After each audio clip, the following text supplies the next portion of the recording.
Hi, thank you so much for joining us today. We're going to go ahead and get started. Jason, the floor is yours. Thank you, Alyssa. Welcome. Good afternoon to the NRC's and HHARC's Digital Transformation Virtual Summit. I'm Jason Miller, Executive Editor of Federal News Network. Now, if you've seen me moderate before, you know I like to have a lot of fun when we moderate, a lot of good audience participation. And you know I'm Executive Editor, and so that means I always like to remind you, 1500 AM, as well as federalnewsnetwork.com. That's where you can find all the important information that we have. Today's summit is a little different than what I usually do. Usually I just do one session. I got the whole day, so we're gonna have some fun today. And I think we're gonna talk a lot about the digital transformation and IT modernization work that the NRC, Nuclear Regulatory Commission, has really done over the last few years. I'm excited, obviously, to be working with HHARC. You guys always put on a great event. Now, just as a reminder, in case you haven't been to an HHARC event before, HHARC means Advanced Technology Academic Research Center. HHARC is a nonprofit that facilitates collaboration between government, industry, and academia to accelerate technology modernization efforts. They provide ongoing opportunities for cross-agency collaboration through on-site interaction, learning, and market research. We also like to give a thanks to the partners from HHARC over at Snowflake, and obviously NRC and all the staff of Dave Nelson and others who really put this together. And of course, we appreciate the fact that all the participants are here today joining us to learn about NRC's digital transformation journey.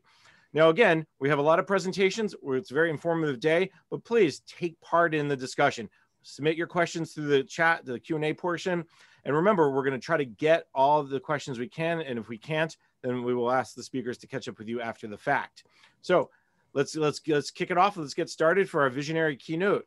Margie Doan is the Executive Director of Operations at NRC. Margie, take it away. Okay, thanks, Jason. I am delighted to be here to talk about transformation and innovation at the Nuclear Regulatory Commission. So I'm going to share some highlights of our journey to become a modern, risk-informed regulator. And I'll start by saying that, or emphasizing that this really was or has been an agency-wide effort, and we're drawing on the diverse input of our entire workforce to chart a path forward. So let me talk a little bit about how we made the decision to transform. It was driven by several factors, including legislative requirements and expectations for government organizations to adopt more modern technologies and consistently apply and integrate data analytics, enhance workforce planning, and improve the timeliness and transparency of decision-making. So at the same time, our work was getting a lot more challenging. Our nuclear work was getting a lot more challenging, our regulatory work. In the private sector, it was impossible to ignore significant strides that were being made in the nuclear industry that we regulate, as it underwent its own transformation and was already far down the path of developing new nuclear technologies. Bipartisan legislation required the agency to be ready to license safety and security of new and advanced nuclear technology. And there was a lot of discussion about ensuring that the NRC was ready to support this strategy. Together, these factors underscored an urgency for NRC to transform. And in short, we found ourselves facing a widening gap between our 20th century processes and technologies that we used and new innovations and modern technologies being rapidly developed and employed. So we knew if we were going to continue to fulfill our important safety and security mission for the American people, we had to take immediate action to close the gap and keep pace with the innovation and advancements unfolding in the world around us. So for the NRC, this meant taking a holistic look at our organization, prioritizing where to focus our efforts and identifying where we could draw on earlier innovative successes. For example, at the agency, we were great at collecting data in various systems, but we needed to do a better job at integrating these systems to make data more accessible and easily shared across the agency. We also knew we were facing a wave of retirements, leaving only 2% of our workforce under the age of 30, but we needed a strategy that would reinvigorate and enhance our retention and recruitment efforts. We have a strong history of using risk assessments to inform our technical decisions. We realized we could improve efficiency and consistency of our decision-making processes across all sectors of our agency, technical, corporate, and legal, if we created a new framework to guide how to balance and address risk in all of our decisions. Over time, we had innovated some of our work processes, but now we needed to expand the scope of innovation by thinking more broadly across the entire agency and drawing on the creativity of our entire workforce. and making sure that we would bring the best ideas, have them rise to the top. So these are some of the realizations that spurred us to take the first steps of the transformation journey. So now that I've talked a little about the why we needed to transform, let me turn now to the how we did it, how it all began, some of our major milestones that we've reached so far. It's really been an incredible and exciting whole agency journey. Started in 2018 with a strategic deep dive into our future. We wanted to make sure that our transformation would be successful at meeting the challenges of both today and tomorrow. So we started this effort with working groups consisting of staff and senior leaders who, along with a contractor, assessed our future through 2030 and beyond. And from this effort, we developed the Futures Assessment, a document which examined our external operating environment using a scenario planning methodology. In the Futures Assessment, we considered 4 alternative hypothetical scenarios built around varying estimates of future US nuclear power demand and the level of global innovation in nuclear power and in the use of nuclear and radioactive materials. And the scenarios ranged from new nuclear taking off to nuclear decreasing in importance. We shared the results of this future assessment with our employees to help build a better understanding and support for why the NRC needed to transform. And even today, we continue to rely on it as a compass to keep ourselves heading in the right direction as we closely monitor our operating environment and take proactive changes when we see things are unfolding in a different way than we had anticipated. At this point, we had done a lot of talking to our staff about the need to transform, and it was time to hear their views about how the agency might accomplish this. So in June 2019, we hosted a 3-day agency-wide jam session and invited all NRC employees to participate. The jam was a virtual crowdsourcing activity focused on initiating free-flowing conversation around identified topics such as the future assessment, how to make the NRC what we want it to be, and how to prepare for the future. Everyone's views were on an equal playing field at all levels of the agency. There was outstanding participation with over 73% of our workforce joining in this first ever jam in different ways. And we used real-time analytic tools and to be able to introduce new topics while the jam was going on and continue the flow of conversation and identify conversational themes. So the jam itself met one of our early milestones in our journey to think differently because we had never done anything like that in the history of our agency. Immediately after the jam finished, we began carefully reviewing the data gathered from conversation threads and identified some common themes on areas for improvement and how we could best enhance our way of working. And these themes were distilled into 4 focus areas and 7 initiatives. And this is how we defined what our journey would be to become a more modern risk-informed regulator. So let me tell you about the 4 focus areas. They were be risk smart, so centered around risk, our people, innovation, and using technology. Then in those 4 focus areas, we came up with 7 initiatives. One was focused specifically on risk. It was be risk smart to create a framework. Another focused on our culture, career enhancement, Innovate NRC 2.0, which was to develop a new platform altogether for innovation, process simplification, signposts and markers, because I said we had to be, really watch out for be really externally aware when the environment changed, and then technology adoption. So for each of these initiatives, we developed teams. They had a team lead, and we developed a charter to identify the initiative's purpose, key elements, and projected outcomes. And this made it easy to see how each initiative corresponded to one of the 4 focus areas, and it made sure that we were aligning our overall transformation vision. Even well into our journey, we still rely on these charters to keep us, to make sure that we're still staying on course to achieve our desired outcomes. So a few months after we did all of that, set up all of these teams, in the fall of 2019, we held a first of a kind agency-wide expo to show the staff our progress on modernization. And the event featured 32 booths highlighting the 7 initiatives and other work supporting progress in the 4 focus areas. There was a lot going on besides these 7 initiatives that kind of grew from the staff up. We showcased the various transformational activities occurring throughout the agency and provided interactive opportunities for employees to experience firsthand the positive changes that our efforts were bringing to their individual work experience. It was a huge success, with nearly 500 employees physically attending, while we had a multitude of others tuned in via webcast. We communicated change in other ways too. We knew that it would not take hold without consistent and repetitive messages to the staff. Of primary importance was explaining the why we needed to transform and what it meant for the NRC, and celebrating and rewarding all the progress we were making. We explained that transforming required us to take a fresh look at how we make decisions, keep open minds and questioning attitudes, and think broadly across program and corporate areas. And we consistently messaged our approach to transformation, which was to thoughtfully consider how we work, take steps to work smarter, and when appropriate, adjust our approach one decision at a time to build upon and complement work currently going on throughout the agency. We also made sure to emphasize what transformation didn't mean. It wasn't about changing for change's sake or wholesale revision of every process and procedure. And most importantly, it certainly did not mean that we were going to decrease our oversight as a regulatory body. This whole effort was to improve our ability to regulate. In communicating with our workforce, we made sure to exemplify the innovative spirit of transformation and used, besides the jam, right, we've already talked about, various mediums such as agency-wide updates, web pages, a webcast. We did podcasts and videos and messaging. We did all kinds of things.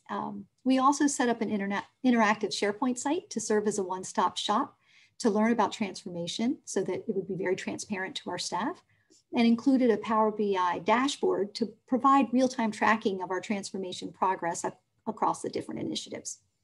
And together, these tools helped employees connect the dots between the transformation activities and stay informed on the progress we were making across the agency.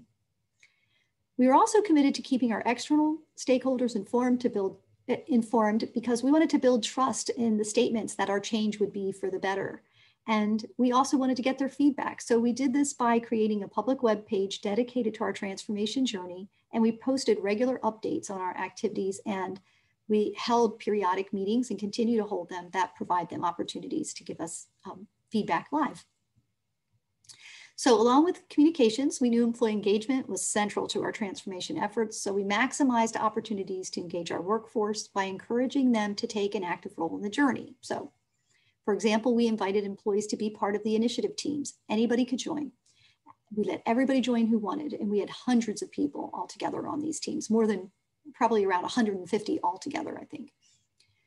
And we solicited feedback on activities and urged them to take part in crowdsourcing events such as the Futures Jam and an Innovate-a-thon, which was an event to spark innovation. So our approach to employee engagement is best summarized by the old adage, if you want to go fast, go alone. You want to go far, go together. And this has really been part of our theme going forward, and appreciating all of the efforts of our employees. So to date, our efforts are already proving successful. For 6 of our 7 initiatives, we've built unique agency infrastructure to address the challenges that each one was meant to overcome. And without this new infrastructure, we couldn't have promptly addressed and overcome the challenges associated with the public health emergency. For example, by employing the very tools we developed for our Adopt Technology initiative, we were able to have our roughly 3,000 person workforce go to an almost complete virtual environment in a matter of days without skipping a beat in our operations. Without the new infrastructure, we could not have made this happen. At the same time, the virtual environment served as a catalyst to adopting technology much sooner and in a much larger scale than we had dreamed possible. And we achieved similar experiences with the other initiatives. So, as horrible as COVID-19 has been for all of us, it did push us along on our journey and ultimately underscored the need to transform. So you might be wondering about the one initiative I said that's still being built. It's probably the most important to our transformation, especially for sustaining it. We're working to realize our ideal culture, which is one that fosters an openly sharing and discussing differing approaches and views, and nurtures a spirit of innovation and creativity. We've already developed significant data to understand where we are and where we need to go. We are currently in the process of determining how to fill the gaps. And again, this is a whole agency approach with offices looking at their individual culture and working to enhance it. We have an amazing staff who are dedicated and committed public servants. We know if we are going to continue to evolve and attract and retain such impressive skills, we need to create an environment where all staff feel free to bring their whole selves to work and are ready to meet the challenges of today and tomorrow. So I'm humbled and proud to be working alongside such amazing colleagues. And this ends my prepared presentation. So I'm happy to answer questions, Jason. All right, nice job. Now, there's plenty there I want to ask you about, and let me start with the big question is, okay, so you started this journey roughly 2 years ago. You have all this data. You've done all these different ways to keep people part of the discussion. So, what's the difference? How are you measuring the change? What is the difference that this transformation effort has made? I know we'll hear about it today, but let me start by asking that question to you at a different, maybe the 50,000 foot level. Okay, yeah, so thank you. So there are various things. I apologize. There are some things you just can't stop for that ringing in the background. Okay, there it's gone. Yeah, so thank you. So we're measuring it in different ways. So we actually have objectives and results that we have laid out in advance to measure. We're also using various surveys and all kinds of data, but that's like the engine behind it. But really what we're doing is we're paying close attention to those things that are very important to our agency to achieve and seeing how we do it and seeing whether we can really see a change. So for example, you might know of NuScale, which is a small modular reactor, and our design review, we completed it even though we went into the COVID-19 public health emergency, and there was a blip in our addressing certain technological issues, yet we still beat the deadline by about 2 weeks that we had set for ourselves. But to us, just meeting that with all these obstacles showed this innovative spirit and this change in the agency. So, so things like that. So we have objective, kind of numerical ways of doing it, but also we're watching just how the staff's reacting. The other piece of this that you mentioned I thought was very fascinating. When you did the review of your agency and the workforce, one of the things that came up is the number of employees that were under 30, meaning that as a member of the older crew now, I have to admit myself, right? You were leaning more toward a 40s, 50s, 60-year-old workforce, and you had to kind of worry about the bathtub effect, right? Or maybe in your case, maybe it was just a big hill effect and not enough people are climbing the hill. Give me a sense, how's the workforce look today, 2 years later? Have you made a big enough difference to say we have a good pipeline of people who are, GS9s and 10s and are ready to move up to the 12s and 15s? Yeah, so yes, this was something, I remember people at the beginning saying, what keeps you up? Like, what about the change? And this was one of them, because, you really do need that balance so that these really incredible people that we have that are the most senior will have someone to transfer all this knowledge to, because they're not going to stay forever, as much as we wish. So we really did need that. And so what we did is we created a new apprenticeship program. So this started 2 years ago at our regulatory information conference, which is something we hold in the spring. We announced that this is a problem, and we had identified it, and we put a new apprenticeship program in, and we brought a new class. We have our first class, and they're incredible. They have an incredible background. It's a very diverse class, and they're already enriching our environment with their new way of thinking, and yeah, so it's a lot. It's great. I will tell you, in a virtual environment, it's hard to do the knowledge transfer, but we're doing the best we can. It is. I mean, I think every agency is fighting that, how to ensure you keep employees engaged, and not only that, but being trained. And we all can say we love the VTC approach, but it's not always the easiest way. We got maybe time for one more, then Dave Nelson's going to jump in. So Dave, here's your 2-minute warning. I'll give him right now. What's your message? What's your advice, if you will, or your message to other agencies who are doing a very similar transformation? Again, I always say nobody starts at 0, no one's at 100. So, but what's a big pothole to avoid? What's the one piece of advice you'd give? I think the one piece of advice I'd give is don't do it to your agency. Do it with your agency. And what I mean by that is, like, you can't at the top decide what's going to happen and with your senior executives and then just push it down. You really do need to look for innovative efforts to get everybody involved. So I'd say that's what would be most important. All right. We got one quick question from Patricia, and she is, I think, giving me a little bit of a hard time, saying 40, 50 plus is not old. my apologies if I was insulting anyone and calling them old, just anyone older workforce. But her question is, how will the NRC invest in their current older than 40 professional, eager to learn workforce? So the upskilling, the reskilling piece, or just the continued education piece? Yeah, so thank you for that question. And she's absolutely right. You know, when we looked at this sort of digital transformation, if anybody made the conclusion that that would only be like a younger part of the workforce interested, they are completely wrong. There was no age limit to the people that were innovative and bringing in new ideas. So that's the first thing. And so we really need everybody, and especially the most seasoned employees, to really help us with this transformative effort. And so we've created this we've created a new infrastructure for, it's called the career journey, and you can actually go on there and upskill. And we're identifying where we need skills in the future and how to do that. We've worked on competency modeling to allow staff to understand how to get from A to Z on becoming skilled. So we have a lot more work to do in that area, but this is open to everyone. All right, excellent. Margie, thank you very much. If we could hear us, we'd give you a big old applause right now. Okay. So thank you so much for joining us. Thank you for your time, and thank you, audience, for questions. So next up is Dave Nelson, the NRC Chief Information Officer. Now, Dave, I was looking back and I said, let's see, last time Dave and I sat down was in 2018. And when we did that interview back in August of 2018, one of the big stories, kind of the story, was about moving to cloud. And the NRC is on its way to the cloud. You talked about a success story, a financial management system that was in the cloud. Then we also talked a little bit about a big global infrastructure and development acquisition, Glinda, which was a pretty good name at the time, as well as a cloud broker technical facilitation service. So there's a lot that we talked about back in 2018. So I'm excited for you to tell me where are we today with NRC cloud and IT modernization. So Dave, take it away. Awesome. Thank you so much, Jason. It's great to be here with you again and with this HARC audience as well.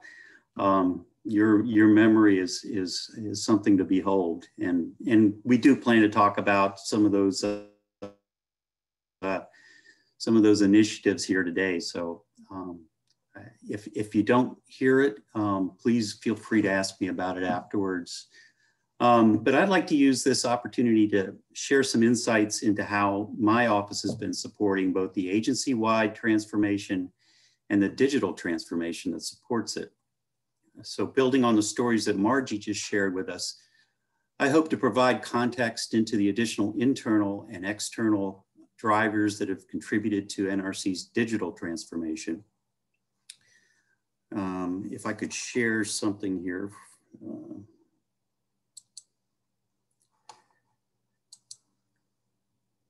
Sorry about the break.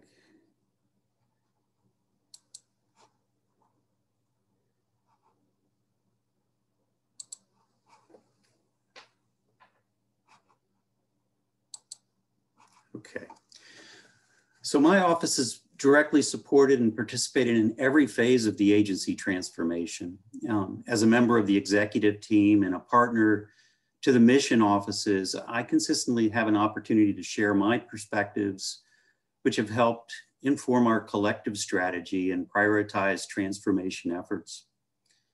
Responding to the needs of our partner offices, we've introduced a variety of new technology stacks to support collaboration, communication, and data insights through dashboards.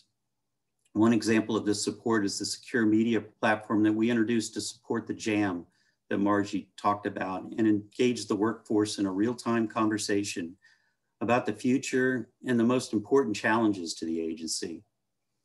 In comparison, though, the NRC's digital transformation began several years before the ongoing agency-wide transformation. This was fortuitous because it allowed my office to support a broad range of transformation efforts based on our prior experience and earlier progress. The digital transformation was driven by external factors, which will be familiar to many of you. We were realizing significant budget pressures as we tried to buy down technical debt and modernize the NRC's legacy infrastructure and applications. A digital world had emerged that was leveraging technology to rapidly improve efficiencies, productivity, and process improvement.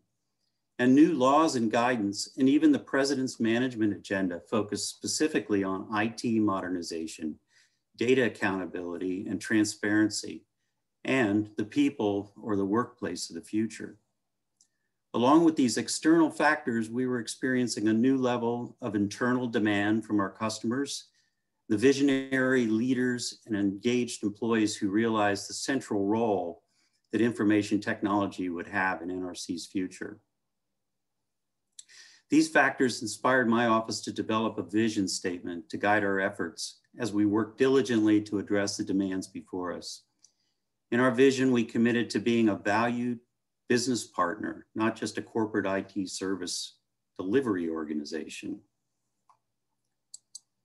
Our digital transformation strategy was focused in 3 areas: transforming service delivery, modernizing the NRC infrastructure and platforms, and leveraging technology to improve business process and data-driven insights and decision-making.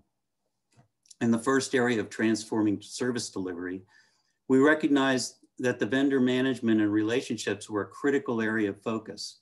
To gain the most efficiency from resources in a multi-vendor environment, we discovered that it's important to establish a collaborative culture with our vendors that are focused on shared successes in service delivery outcomes.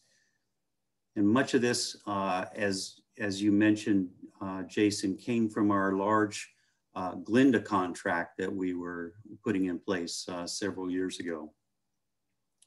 We met with the executives of our new partners and established clear expectations for how we would like to operate. And we introduced forums that allowed transparent dialogue regarding goals and collaborative problem solving to address these challenges. We also challenged ourselves to design and deliver services with customer experience in mind. We introduced new service delivery models and concepts such as human-centered design, journey mapping, and agile development techniques to focus on the full service delivery experience and improve the quality and speed to market of services and products. In our next stage, modernizing IT and enabling platforms, we developed a cloud smart strategy and began leveraging the proven advantages of cloud infrastructure. Some of our most critical applications were migrated early in this phase to the cloud, such as high performance computing, to take advantage of the ability to rapidly scale and support the complex modeling and risk analysis required to support our important regulatory safety and security mission. We migrated our expensive to maintain on-premise email services to the cloud and added collaboration services while redesigning and enhancing our agency legacy network infrastructure to support these new services.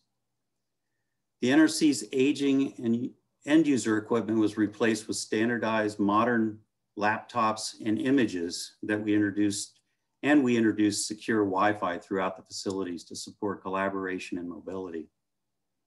NRC's inspectors must perform detailed field inspections in an industrial environment while accessing reference materials and recording inspection details. We established work groups with our inspectors to gain critical insights into their work and explore new ways to leverage mobility platforms to support their important on-site safety and security work at those large industrial scale facilities that we regulate. And in our third stage, we leveraged technology and data to improve the way we work by identifying opportunities to work smarter and realize added efficiencies through the implementation of information technology solutions. A robust set of powerful business intelligence tools and a data warehouse architecture and strategy were introduced to support analytics across the agency, to support new data insights, and to support decision-making. The agency's paper-based concurrence process was also assessed, and we launched an initiative to automate the workflow, bringing the benefits of efficiency, consistency, and transparency as these work products were developed and approved. Electronic access to information is vital to the support of agency evaluation, analysis, and decision-making work. Later in this program, you're going to hear about how we leveraged artificial intelligence and computer visioning to digitize decades of licensing, inspection, enforcement and oversight records that were stored on microfiche to reduce the time for NRC employees to access information and increase transparency to interested public stakeholders. Cloud-based low-code, no-code application platforms were introduced to support the rapid development of value-based automation. We were also pleased to find that these platforms were far easier to support and maintain than our legacy systems that we hosted in our data center.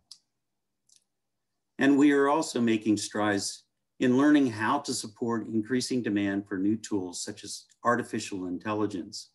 We are exploring machine learning and natural language processing and how they may be leveraged to gain even better insights into the work that we do. Throughout the execution of this digital transformation, we recognize the importance of promoting a culture of change for staff to leverage technology and improve our ability to achieve the mission. The tools we use to promote technology adoption were also built with customer service in mind, or customer experience in mind. I believe NRC's digital transformation is proving extremely valuable in helping us to adapt and thrive in this dynamic environment. I'm thrilled that our next groups of panelists will provide highlights in a variety of perspectives of their experiences as new services were launched along this journey. These stories are going to provide insights into how we both transform services and the important internal customer perspectives about why these changes were important. So that concludes my remarks about digital transformation. We're going to have some really thrilling stories to share with you here shortly, but I'm certainly open for questions as well. Thanks. All right, thanks, Dave. Nice job, of course. You kind of answered some of my questions, but we'll have to wait to our next sit down to really delve deep, because I know the rest of your crew today is really going to give us the inside look. So the one question I'll just throw at you is about the customer piece, because I think I hear that a lot from CIOs. And you mentioned customer journeys and agile development and kind of the important side of the discussion. Walk me through a little bit about how you all are making that change. How has the customer played a bigger role in the IT modernization? Oh, that's a great question. Thanks, Jason. Yeah, customer experiences, we actually have an entire initiative built on this, and it's a focus in a lot of ways on how we develop our products, thinking about how they're going to be consumed. It's not just about developing a new application. It's about how will that product be ordered through our service catalog? How will the consumers actually, how will we deliver it? How will we train for it? It's the full life cycle around it. And then how are we going to service it? We also work into our help desk and spend a lot of time with actual metrics to look at where are we experiencing the most customer problems that are being reported. What are those types of problems? And we try to get very granular with that data so that we can really look at, well, why is that a difficult issue for the customer? How can we improve that? Is there a way that we can make the ordering easier? Is there a way that actually just through training or many training aids and movies that we built around how to use different products are all things that we think about in the way that we design the products themselves. And then of course, in the development phase itself, we really have tried to adopt a real customer design, customer experience methodology so that we're capturing and working this into our agile development. All right, and we got one question that just came in from Shirley. She asks, has the paper-based conversion to digital been complete? If not, where are you in the process? I would love to answer that question. I will give you a really high level response, but that is one of our stories. And I've just encouraged Shirley to hang in there for that story, because it's truly exciting about how we've gone about this. We have completed the digitization of the basically decades, 1975 to nearly 2000 worth of microfiche that that was used by our agency in the past, but we're continuing to digitize yet more using this same technology. And it's really an interesting story. We've really used some cutting edge technology on this. All right, Dave, we will have to stick around. Shirley, please stick around throughout the day. We got some good ones coming up. And on that note, let's jump to the next set of presenters. So Dave, thank you so much. A virtual clap for Dave, please. And let's go to talk about how NRC solved the problem of remote work. We'll be hearing from Dan Frumkin, a senior IT specialist, and Jacob Zimmerman, a chief of the Fuel Facility and Licensing Branch. Daniel, Jacob, take it away. Okay. Well, thank you very much. I'm trying to share my screen here. Perfect. So my name is Dan Frumkin. I work in OCIO, and Jake works in the technical division, NMSS, Nuclear Materials. And we're going to be I'm going to give a short presentation on solving the problem of remote work. All of our presentations today are kind of framed as the problem that we're trying to solve. So we're going to start with the remote work, and I'm going to pick this up with the conversation that Margie had about that one-day pivot to between around 3,000 people on site, pivoting to 3,000 people off site. Figure out how the internet works. Okay, so this just to give you some context of where we were at the beginning of this public health emergency. Early in 2020, I kind of say early this year, but honestly it was last year. Early in 2020, the public health emergency with the COVID pandemic began, and about 3 months after the public health emergency started, the NRC went to full telework. So that might sound like the story, but that's hardly the story. We really have to peel back the layers on to find out how we got there. So the first thing is, Dave Nelson referred to a number of these things. We had a workstation refresh where we essentially replaced every staff workstation with a laptop so they could be mobile. The year before that, as Dave mentioned, we put everyone is email onto a cloud storage so you could get to it anywhere. Also, your files were available anywhere that you could get authenticated into our systems. Peel back the history more. I guess it's 5 years ago, we got bring your own device, mobile email on devices for everyone in the agency. No permission, no onerous signups were needed. Anybody could get their email from anywhere. Peeling back even further, 6 years ago, we rolled out Skype for Business. So 6 years ago, we had the tools and we were getting our staff ready for meeting and collaboration in this kind of virtual environment. So this has been a long time coming. And we've taken this and we brought all that information up into our first day of remote work, which was March 17th. So there's 4 topics I'm going to talk about. They're all kind of short, and then we're going to have some words with Jake, and then we're going to be able to answer some questions. So the first thing before we went to full telework was the 3 days before we went to full telework, we opened up our exhibit area, which is, you can see in the top left-hand corner there, and had an open house. We had 3 tables in the room, and each one did something different. At the first table, we helped people get on bring your own device, and then we also provided snacks. I mean, that didn't hurt. And then we had a Skype call with the regional staff. One of the things, as the NRC in Rockville, we have regional staff in all over the country and at all of the sites. And I've got some information on that later. So we wanted to bring them into this telework day so that they could get help understanding the technology. At the second table, we handed out items to help support remote telework to folks who were at headquarters. So we handed out about 3,000 items, mice, power supplies, keyboards, headsets, so that folks could work at home in the environment that they were used to at work.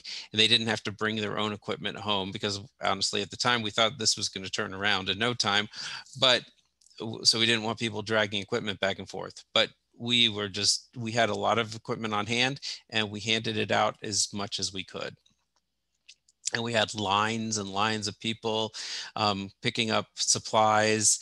They were very patient. We had our staff moving boxes and bringing crates, and it was everyone pitched in. It was literally a blast. It's one of the best experiences I had working at the NRC. It was these days. And then at the third table, we helped people who needed help with the external access. So we have Office 365 and web access, one-time password to become authenticated into the environment on your on the laptop or even on personal devices. And some people needed some hand-holding to get to the point where they could be comfortable with that. And that Friday, after those telework days, we had 2,500 people log into our telework remotely. It was a voluntary telework day, and we had 2,500 people log in.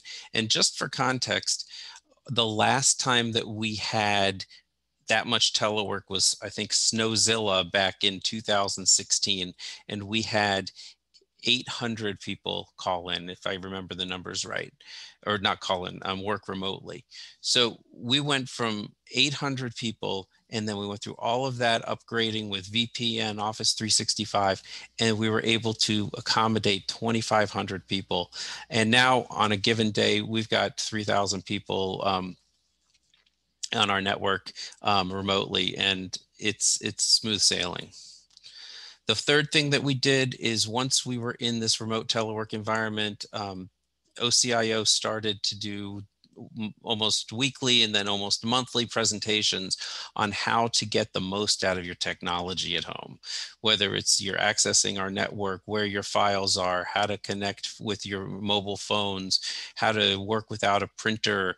All of these different tools were all in the environment, and they just became more important that people couldn't just walk up to a printer, or they couldn't just visit their desk.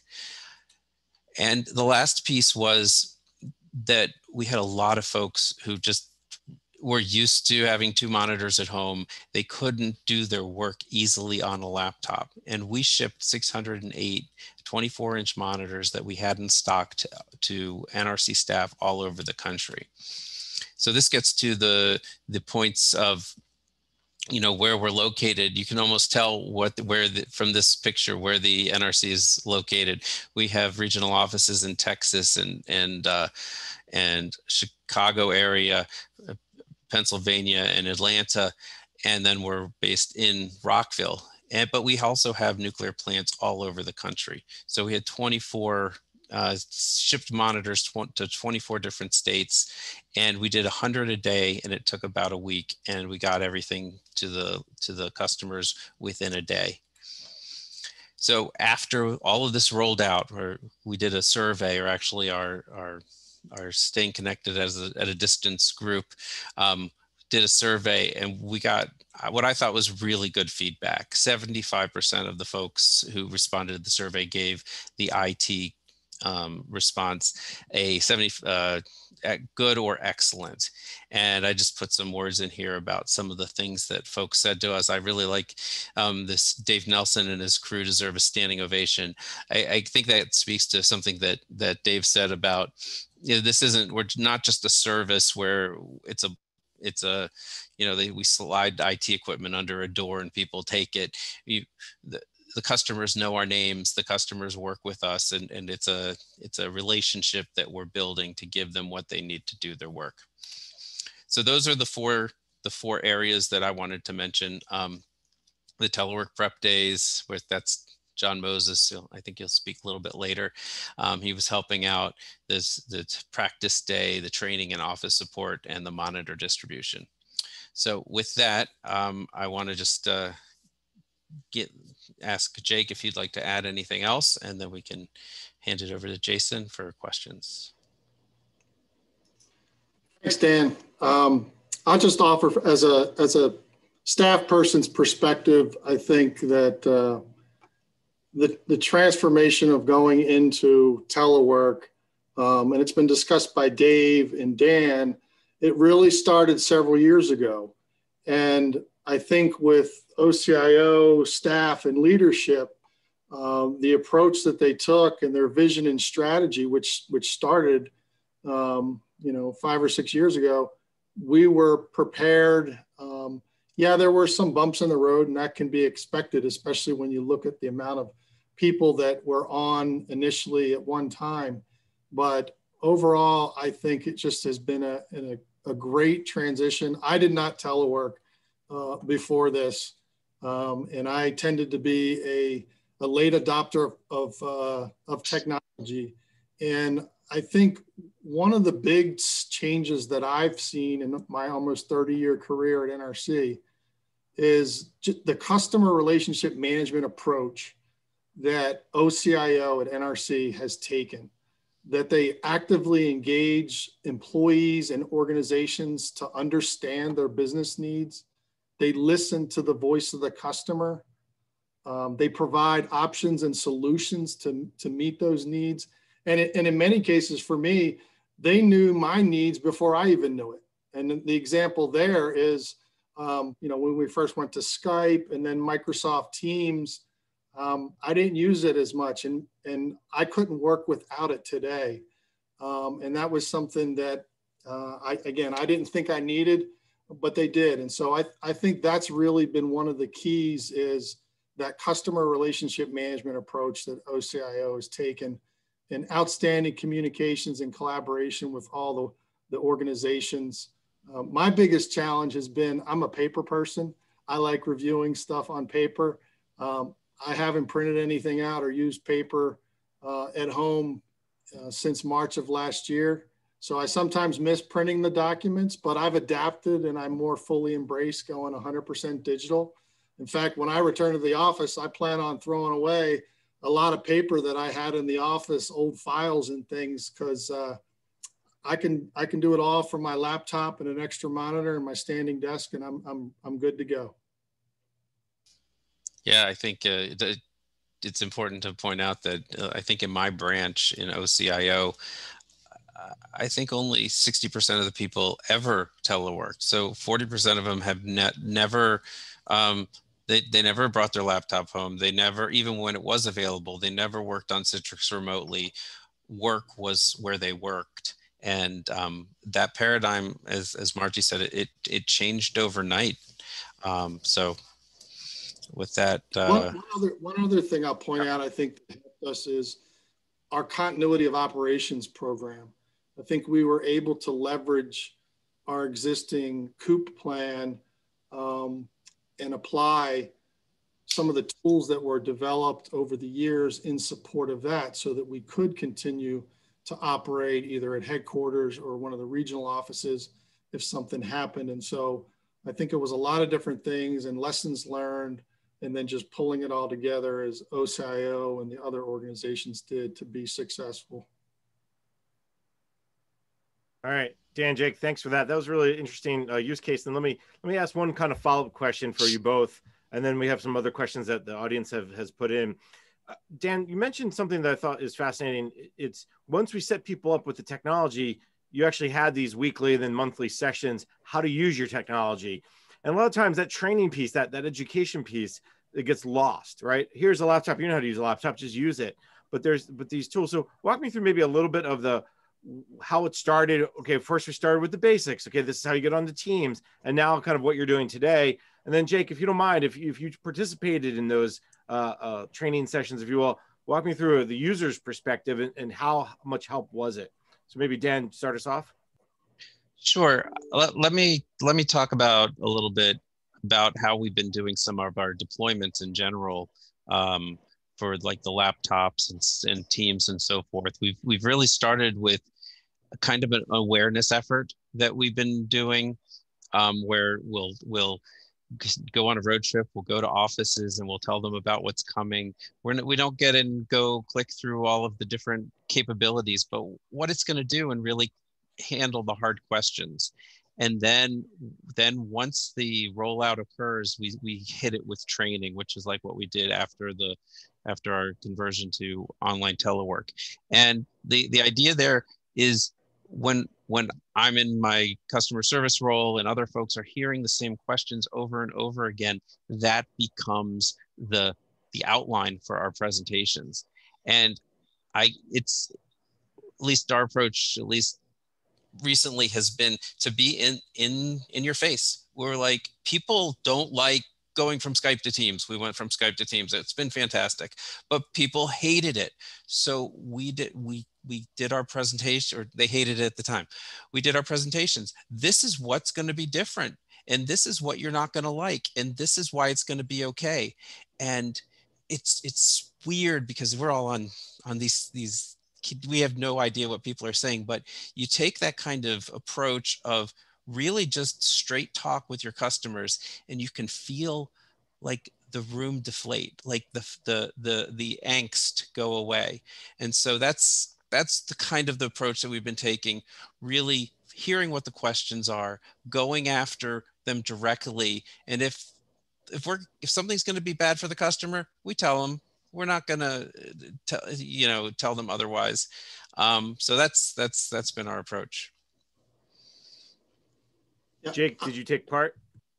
Yes, I did. And like I said, I wasn't an early adopter, but I think in the past 2 years, the way that they communicate the changes, and what I liked the most was that, Dan would do presentations, and they were online because we had some of the tools, and he called out, I think some of the angst that people had, and as he said, just telling you the truth. Hey, it's an adjustment, and here's what you're going to need to do. But starting out with a higher level overview, and what it can do, how it can help people. Oftentimes, years past, we would get right into the details of the software and how it works, and really, most of us just want to know, okay, how can this enable me to do my job better, more efficient, be more effective, and how does it relate to me? I might not need to know all the ins and outs of the software, but I need to know how it can help me in my area. And I think they've done a really great job of doing that. All right. I think it's a great example of the customer focusedness that both Jake and Dan mentioned. We got a couple questions from our audience. Let's jump to one. Brian writes, I think this is probably for you, Dan, but if you need to pass it off to someone else and later on, you'll tell us. Brian writes, can you speak to your FICAM, Federal Identity Access Management, Credential Access Management Solutions around BYOD, how you accomplish ensuring devices are trustworthy before authenticating to your applications?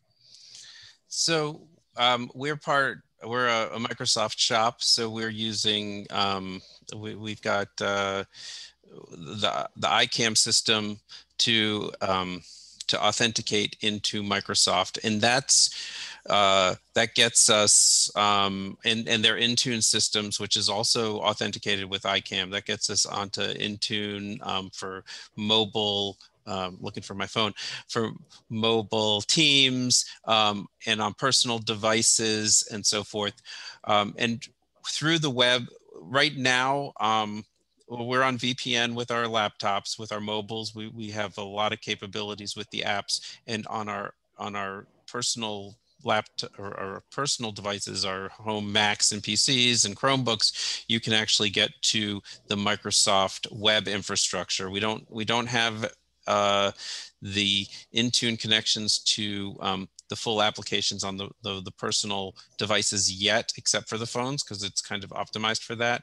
But it's all through our ICAM gateway, and we got Jim Payton who runs that for NRC, and he's very customer focused, and it's working very well. Another question comes from, if I butcher your name, forgive me, Manjit, who says, it's fairly common for organizations to face resistance to such digital transformation and change. What are one or two specific things that the leadership did to get employee buy-in to that change? Jake, do you want to maybe start with from a user's perspective? Sure. I think for us in NMSS, and I've seen it in other parts of the agency, the biggest thing that helps is the leaders actually using the technology. And so in our office, we migrated to having our office meetings online. We actually just had a chat with our office that we do every 2 months in NMSS. And so leaders need to use the tool. And I think, when issues come up, because they've also experienced and have used the tool, I think it helps to enhance and improve the tools that we have. And again, OCIO is just so receptive to getting that feedback, continuous improvement, and it's just been great. So leadership needs to embrace the tools and use them. It's almost like, okay, everyone use VTC, but come to my office for a meeting, right? Yeah. That doesn't work so well, right? Yeah. Yeah. And Dan, any input? Just that there's a continuum of kind of this scaling up and getting staff into things. There's certain capabilities which are self-service, where folks need a little bit of hand-holding, a little bit of training. We started to hold weekly open houses with a training consultant who helps us learn, Teams tricks and Power BI techniques. But then as these things grow to things that are to capabilities that aren't self-service, then we have an intake process which gets to development and so forth. And you're going to hear about one of to steal Nick's thunder. There was something that was too big for self-service, and we went to an external contractor. But I feel like sharing with the customers that there's a continuum. Whatever your issue is, we're here to help in some way. Sometimes the answer is going to be no. We'll tell you no, but for a lot of the time, we're here to help, and the answer is yes, and we just have to connect the customers to the resources. It's the old "don't be that CIO no." I'm sure you guys have heard that many times. A couple more questions now. Chesney writes, and this may be a little bit more difficult for you all to answer. So again, I'll give you the out if you want to pass it. According to an article published by IDC, by 2022, G2000 companies are expected to spend an additional $2 billion on home network workspace as a service. How do you expect this to redefine team skills and leadership, especially with government-focused enterprises where a good portion of the work requires certain clearances? Is that something that I can repeat it? I mean, so the NRC is most of what we do is sensitive and proprietary, but we don't do a lot of classified work. So those folks who do the classified work at the NRC, they do have more limitations, but the vast majority of the folks at the NRC are not stuck in this this classified workspace. My branch works with a lot of classified information, but it hasn't impacted our ability to do our job. We can access what we can through our laptops and at home, and if there are cases where we get information that we need to go into the office, then we make arrangements and people go into the office. And I would think at some point in the future, we will have the capability to not have to go in the office. I don't know what that solution is, but I'm sure OCIO's probably got that on their list and is working with our security folks to figure out just how we can do that. I see Margie and Dave's heads both popped up. Is this because you guys want to jump in? If you do, jump in, or are you just going to say hello? Yeah, well, hello. No, I think I did want to add one thing, that this has allowed us to build teams differently. So we're building teams across this virtual environment. So some people from headquarters are working now in the regions, and it's allowing us to very quickly team up. And I think that will last well outside the public health emergency. So the way you form teams, and similarly, executives can have a broader reach in this virtual environment. I think what will have to happen though with leadership, and it's already happened at the NRC, is that you have to reach out and make an effort to connect in a very deliberate way. That'll change leadership, I think. So those are just a few things I wanted to add. And I'd add one last thing, and that's just one of our main focus areas has been to really drive mobility platforms so that all of our employees can work. It doesn't matter where they're working from. And we've proved that, throughout this pandemic. So as long as we can allow them and enable the employees to work in any way that social norms change. I think we're doing our part as an IT organization, and we're also as an interested agency and organization looking at what are the impacts, long-term impacts of how we've been working for the last year, and we don't know what the changes will be going forward yet. All right. Dave, Margie, don't go anywhere, because the next two questions probably Dan and Jake may want your help with. Colleen asks, and I'll kind of change it up because she asks, does NRC have an insider threat program? And I'll ask the question a different way. How is the insider threat programming maybe evolving in this world of pandemic? Because it's a much different perspective. I'm sure you have one, but maybe you want to talk a little bit about the insider threat program as much as you can. Dave, do you want to? Oh, okay. So Dave, do you want to talk about it from the perspective of protecting our network and just being in a virtual environment? And so, okay, so yes, absolutely, we have an insider threat program, and you can imagine we monitor communications coming in and out and make sure that we can identify and eliminate any threats. And we also have an extensive education program for our staff, so that they're not somehow lulled into being an insider and a threat without even knowing it. So it's a multifaceted effort to address insider threats, but part of it is with technology. And maybe Dave, I don't know if I said. I would just add to that, Margie. There are a couple things, from a technology perspective. Of course, we're always looking at the right technology tools that allow us to monitor for those kinds of indicators that something is awry when it comes to what's going on our network. But the other thing though has been really important is to really maintain our security policies and really make sure that what we're doing as people are working in these remote locations is continuing to protect information, which is really critical, for a good insider threat program, to make sure that we aren't opening up new opportunities and vectors for an insider threat to actually use information. Dan, did you want to add anything, or we're good? I don't have anything to add. All right, excellent. All right, last question. Just this is a yes or no question according to the person. Is teleworking going to be the new norm for NRC? Jake, you want to start us off, and then we'll work around for everybody else? I think it's going to be the new norm. Dan?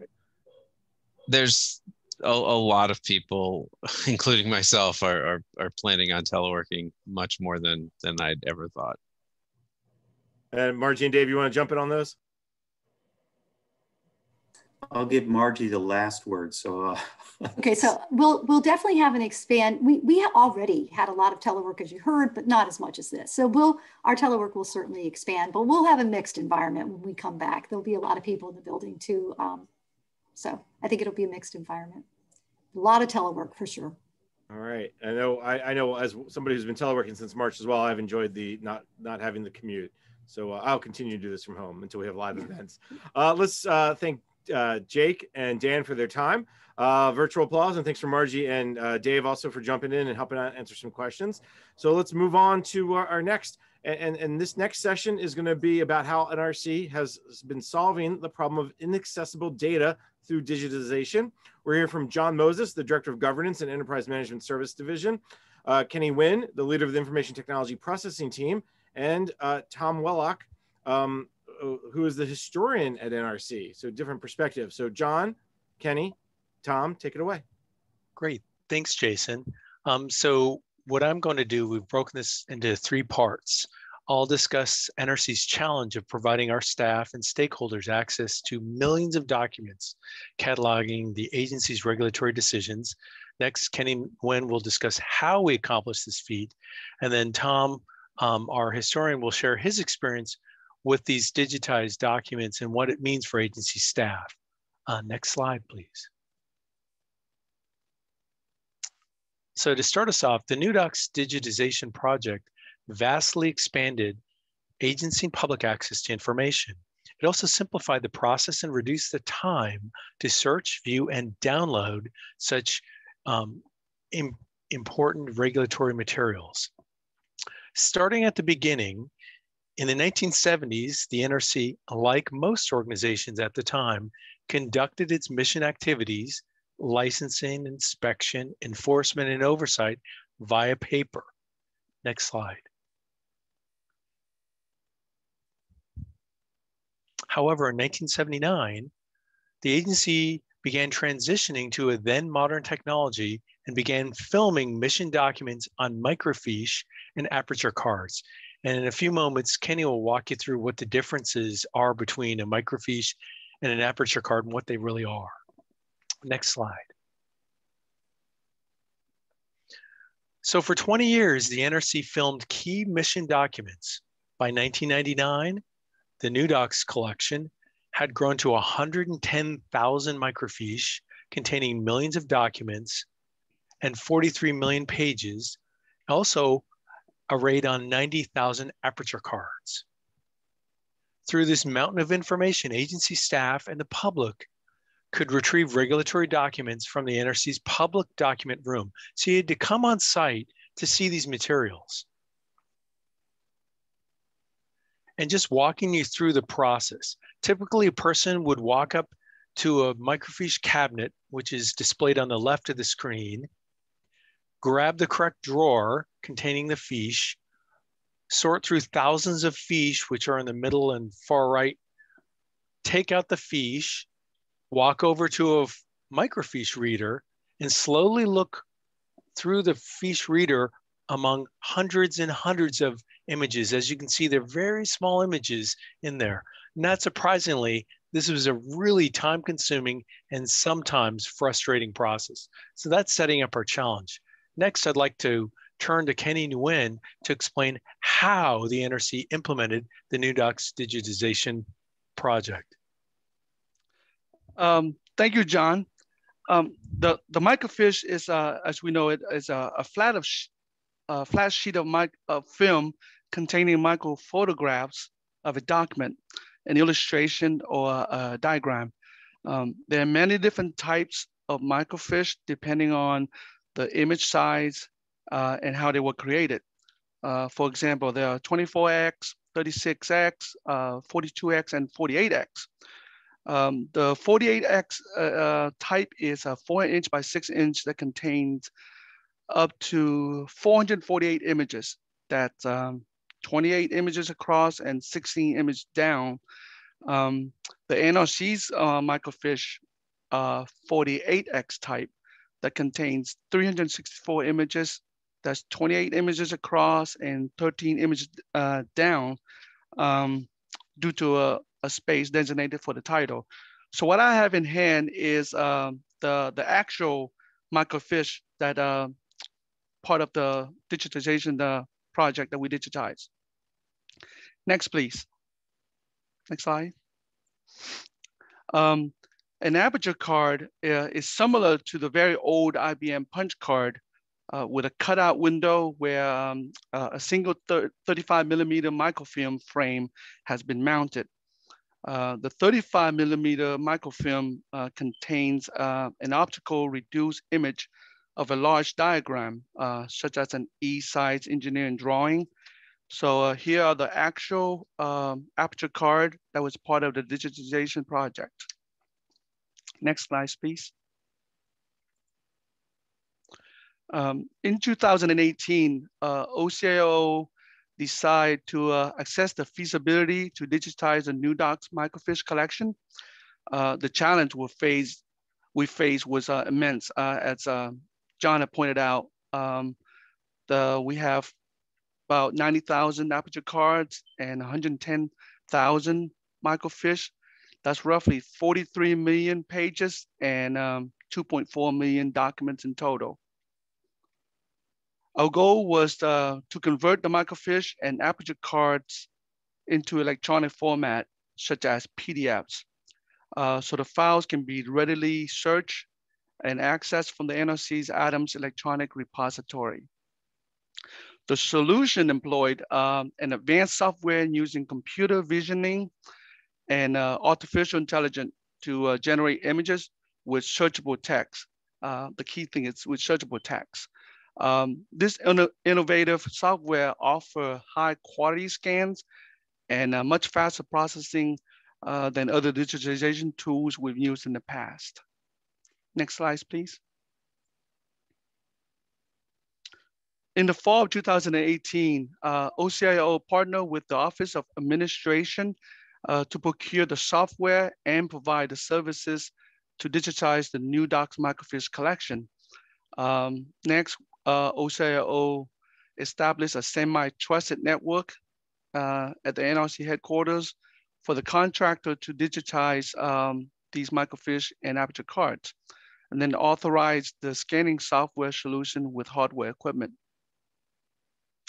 The agency piloted the digitization in May 2019 and went into full production in June of 2019.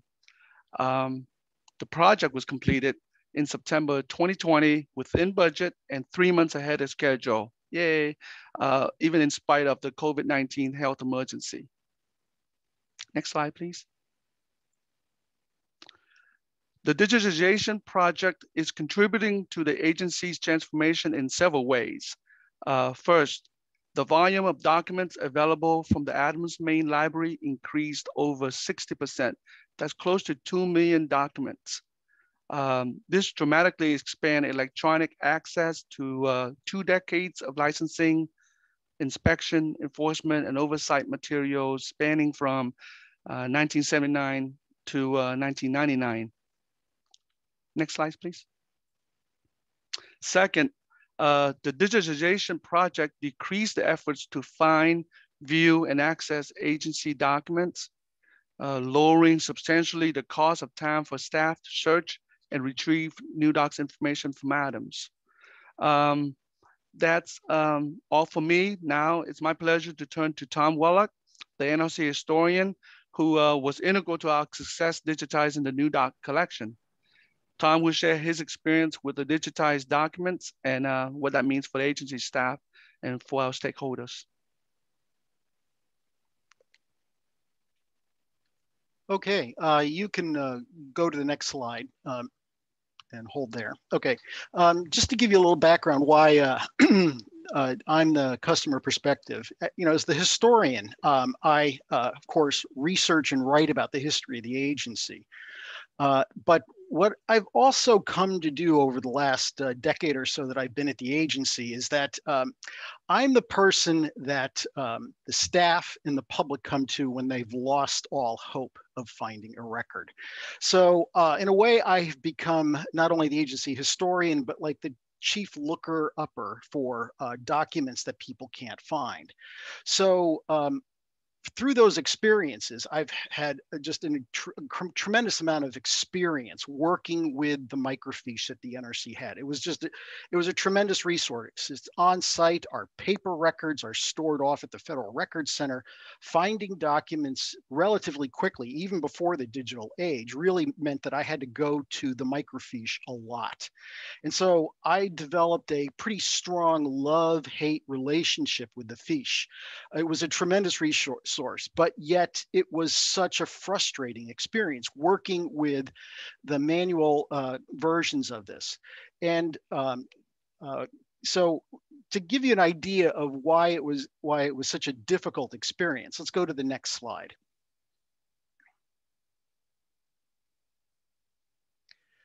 Now, this is an image of a page from a microfiche slide that was digitized by a third-party group and actually sold subscriptions to our records to the industry, and eventually the NRC got a subscription to this. But as you can see, this image is pretty poor, and it's nothing wrong with the third party actually that did the digitizing. It was that the original microfiche was of such poor quality that very often the documents that were copied were very light, hard to read, and then that what what people probably didn't know is that this is a copy of a fiche. And so, so while what the third party did is they created a database of our publicly available fiche, but but they of course had the same difficulty that I always had. Many of the fiche were just very, very difficult to read.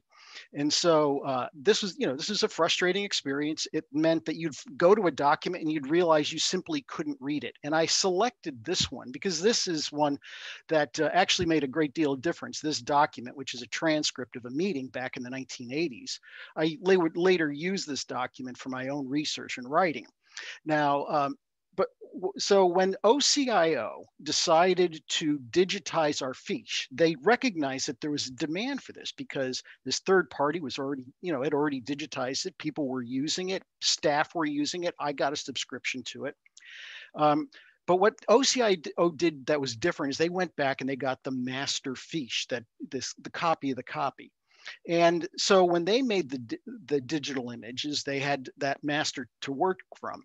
And in 2019, as they started loading documents into our ADAMS system, I go in and I do searching all the time in ADAMS. And so as they loaded batches of this new fiche into ADAMS, I quickly became aware of the difference that this new digitization was going to make in my life as far as looking up images. Next slide, please. Now, I think if you look at this, I'm going to show the slide of the difference between the same image in the new version versus the old. I can still remember the first day I came across these new images because I suddenly I realized, I looked at it, I thought this looks almost like a photograph of the original document, and I got very excited. Next slide, please. And so as you can see, the unreadable became readable. The text that could not be text recognized under any circumstances suddenly could be. And I was delighted. And since this stuff was getting loaded in batches every week, as I said, every day for me, the historian, was like Christmas. I'd go into ADAMS and there would be new documents that I couldn't read. Now I could read and research. And so I can still remember how excited I was about this. At the same time, OCIO, which I don't think was didn't quite understand just how poor the original quality was, we're saying, well, if you look at the image on the right, it doesn't look that great. Well, if you compare it to what used to be, it was a transformation. To give you an idea, there's just to show you another page that is very similar to this one. Go to the next slide. And here again, you can see the change in the image, stuff that you would go to and you'd be so disappointed because you'd pull up the fiche, you'd look at the reader and you couldn't read it at all. And all of a sudden, everything was different. You could read it now. Next slide, please. And so, what you can see here, of course, is that, that this was something I don't think anybody really anticipated in this digitization effort.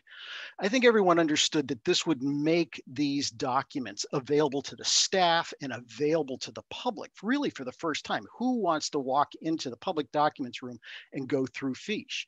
But what they really did is they made these documents that were unreadable, readable again. And so what OCIO has done, what made me so excited, is they not only made old documents accessible, but they really recovered our history in a way that nobody had really done before. These documents that people would have just gone to, they would have looked at the fiche and they would have just given up. But now all of a sudden they could look at these documents. And so millions of documents are now available to the staff and to the public. And obviously in this era of COVID, this is really an incredible resource for us to have. So so for an historian, I think I know what kind of documents the public needs. I know what kind of documents the staff needs, and I know what kind of documents I need. And this has been a major advance for us. So if anybody has any questions, I think that's the last slide. You go to the next one. oh, that's right. There was another one. So you can see how much better these images look. Next slide, please.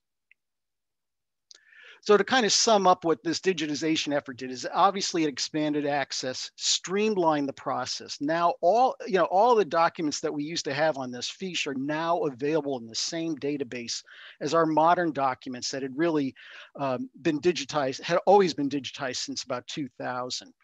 And so, but clearly improving image quality has been a major transformation that really no one had quite anticipated when we started this project. And so all of these documents are available certainly to the staff, but also to the public for the first time. So it really has been a major advance of what digitization can do for an agency. I'll turn that back over. All right, thanks, Tom, John, and Kenny. All right, so now we have a new CXO, a Chief Looker Upper, CLU Chlup. I don't know. We'll work that out later, Tom. But I love that. And I remember in college and high school looking up microfiche. So thank you, NRC, for getting us off the last bastions of microfiche as someone who had to use it. So let me start with the one question for Kenny. You talked about the technology behind it. Can you go into maybe a little bit more detail about how it worked? You don't have to obviously get into specifics of the who, but maybe just, was it a matter of you were doing more than scanning, but how was it working?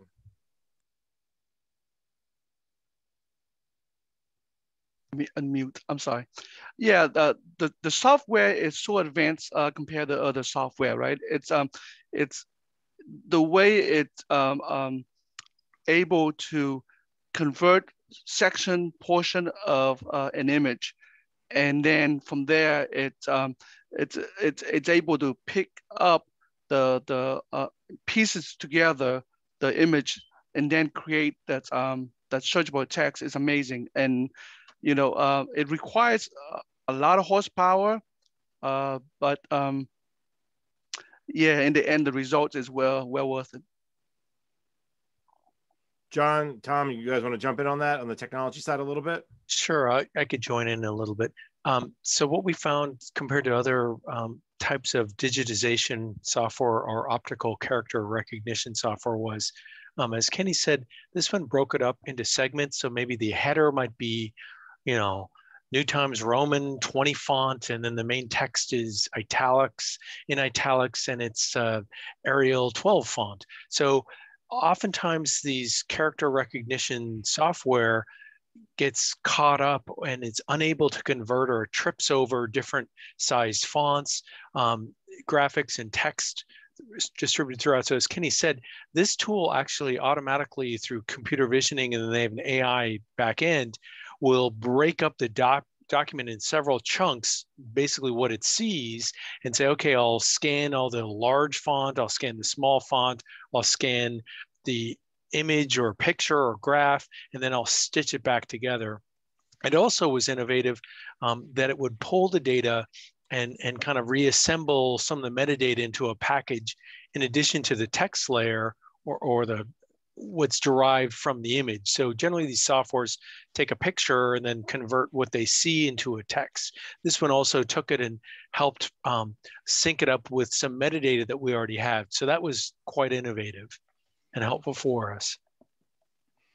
The only thing I would add is, given how faded some of these documents were on the original copy, I really am stunned at how well it can read text. And of course, searchability is everything in these documents. Finding them now, you're no longer really going to indexes anymore, looking for documents that might be related. You're really being driven by text searches. So this, that technology really is key. All right, we got one comment from Sardar who says, good work, created quality results, congratulations. So thank you, Sardar, for the good compliment. And Shirley asked real quick, are you using the same software for converting documents? I know that's a Kenny or John question. So for the conversion of these documents, yes. So that's what I meant. So the software for the fiche and the aperture cards was converting. It was the same software suite.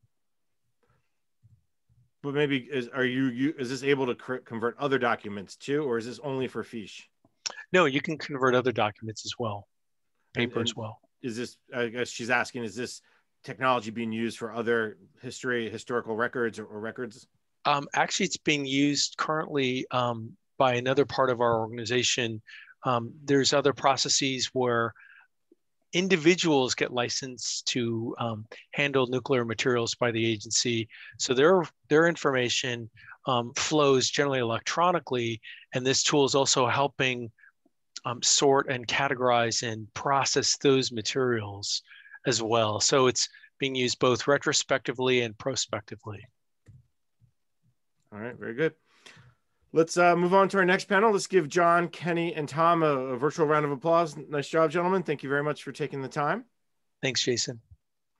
Up next, we'll hear how NRC solved the problem of agency workflow application. We hear from Nicholas Biggs, the senior IT specialist in the enterprise architecture in the NRC, Mackenzie Stevens, the chief of the application development systems branch, and Carrie Safford, the assistant general counsel, all at NRC. Nicholas, Mackenzie, Carrie, the floor is yours.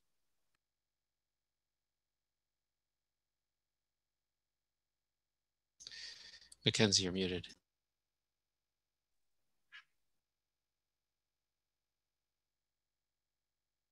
Mackenzie, you're still muted. Mackenzie. Okay, can you hear me There out? you go. There you go. Nice job. Okay, sorry about that. So I'll start by giving a brief introduction of the Office of the General Counsel's Ethics Gateway, and then I'll hand it off to Carrie to provide additional details about OGC's Ethics Gateway and its benefits. As technology evolves, the NRC seeks to move towards transformative, innovative solutions that ease staff burden and are cost-effective. And in achieving this goal, business process or workflow automation usually comes to mind. But it's not just automating business processes, it's about analyzing and streamlining those business processes so that we're not maintaining multiple solutions or multiple custom solutions for the same process. In addition, we want to get out of the mode of writing extensive code, which can become kludgy over time and difficult to maintain and costly. So technology has evolved to where there are process automation and case management platforms with connectors, services, and other components that are configurable, they require less code, and they can be reused. The NRC has adopted 2 of these platforms as a service, the Microsoft Power Platform, as well as Appian, and we've developed several Power Apps applications already. And we're currently in the process of replatforming and streamlining 3 disparate cold fusion systems onto one consolidated Power App solution. And this is around the enforcement and the investigations lifecycle. Our long-term strategy is to review business processes across the enterprise and determine business functions that we find that are similar throughout each of these processes and turn those into services. Our goal is to create a service-oriented architecture with services that can be used, reused, and act as building blocks to solutions within the low-code, no-code PaaS environments. Now, OGC's Ethics Gateway is leaps and bounds ahead of a lot of our complex processes that we're looking to replatform and modernize. And it's definitely an NRC success story. Having started this endeavor, I believe a couple of years ago or so, OGC was not only the front runner to operating in the cloud, but they had the foresight to utilize a FedRAMP approved low-code, no-code platform, which would be Appian, that allowed for rapid, cost-effective development and maintenance and promoted the reuse of objects and components. As a brief high-level background, the OGC is responsible for the ethics program at the NRC. And a requirement of that program is a submission of confidential financial disclosure reports for review and certification to ensure that employees are within ethical compliance. Now, historically, the review and certification of these reports has been a manual, exhaustive effort. There's over 1,000 filers, and there's short deadlines for these reviews. So you can imagine that it was an extremely burdensome process on the reviewers. And prior to the Ethics Gateway, OGC used a solution that was on-prem within our data center with software that was out of date. There were several requirements that OGC wanted to implement within that solution, but they were unable to. So with the vendor support contract coming to an end, they saw this as the perfect opportunity to explore other possibilities. So they reached out to OCIO, and after market research and an assessment on technical feasibilities and cost, the recommendation was to develop the Ethics Gateway in Appian. The process was automated within Appian, and now I'm going to turn it over to Carrie Safford, who will provide further information on its capabilities. And so if you give me 1 second, Carrie. Thanks, Mackenzie. And while Mackenzie, I think, is going to pull up the slides, I just had a couple of screenshots that I wanted to share just to give a visual for what we've developed and how it's really helped our division and our ethics team create more efficient processes and reviews. So some of the key attributes here, and Mackenzie talked on this a little bit, was the majority of our ethics program information is now in one place, the gateway, Ethics Gateway, and that makes creates for a tremendous amount of efficiency and convenience. Primarily what we have, and this is just a test site that I'm showing you here, but primarily we have our confidential financial disclosure folks who, as Mackenzie stated, it's roughly 1,300 people in the agency have to file these forms on an annual basis. And we also have what we call our communications center. And that's where anyone in the agency, whether you're a financial filer or not, can reach out and ask a question, any kind of ethics question of the ethics team, and we can get back to you. And the other thing that you're looking at here in this screenshot is an administrator's view. So this is what I see. If you're just a regular employee in the agency, you're going to see a screen that's very tailored to just you and your information. So you're not going to see anybody else's information except for your own. But it's a great way for people to track their own 450 files that they've filed in prior years and have easy access to that. And it's also a great way for them to track any communications that they've had with the ethics team on any ethics question. Again, only the ethics team can see everyone's, but an individual can see their own conversations that they've submitted in the past. A couple of the other key attributes that I'd like to mention that has really made this software and this program really great and very useful for the team, the searchable capabilities. And I think we can go to the next screen, Mackenzie, the next slide. And it just gives you an example of, for example, in the communication section, the bottom of the screen, you can see where all the individuals have submitted a question. There are icons there that you can see whether something has been submitted, whether a response is being worked on. You can find out if someone has claimed it.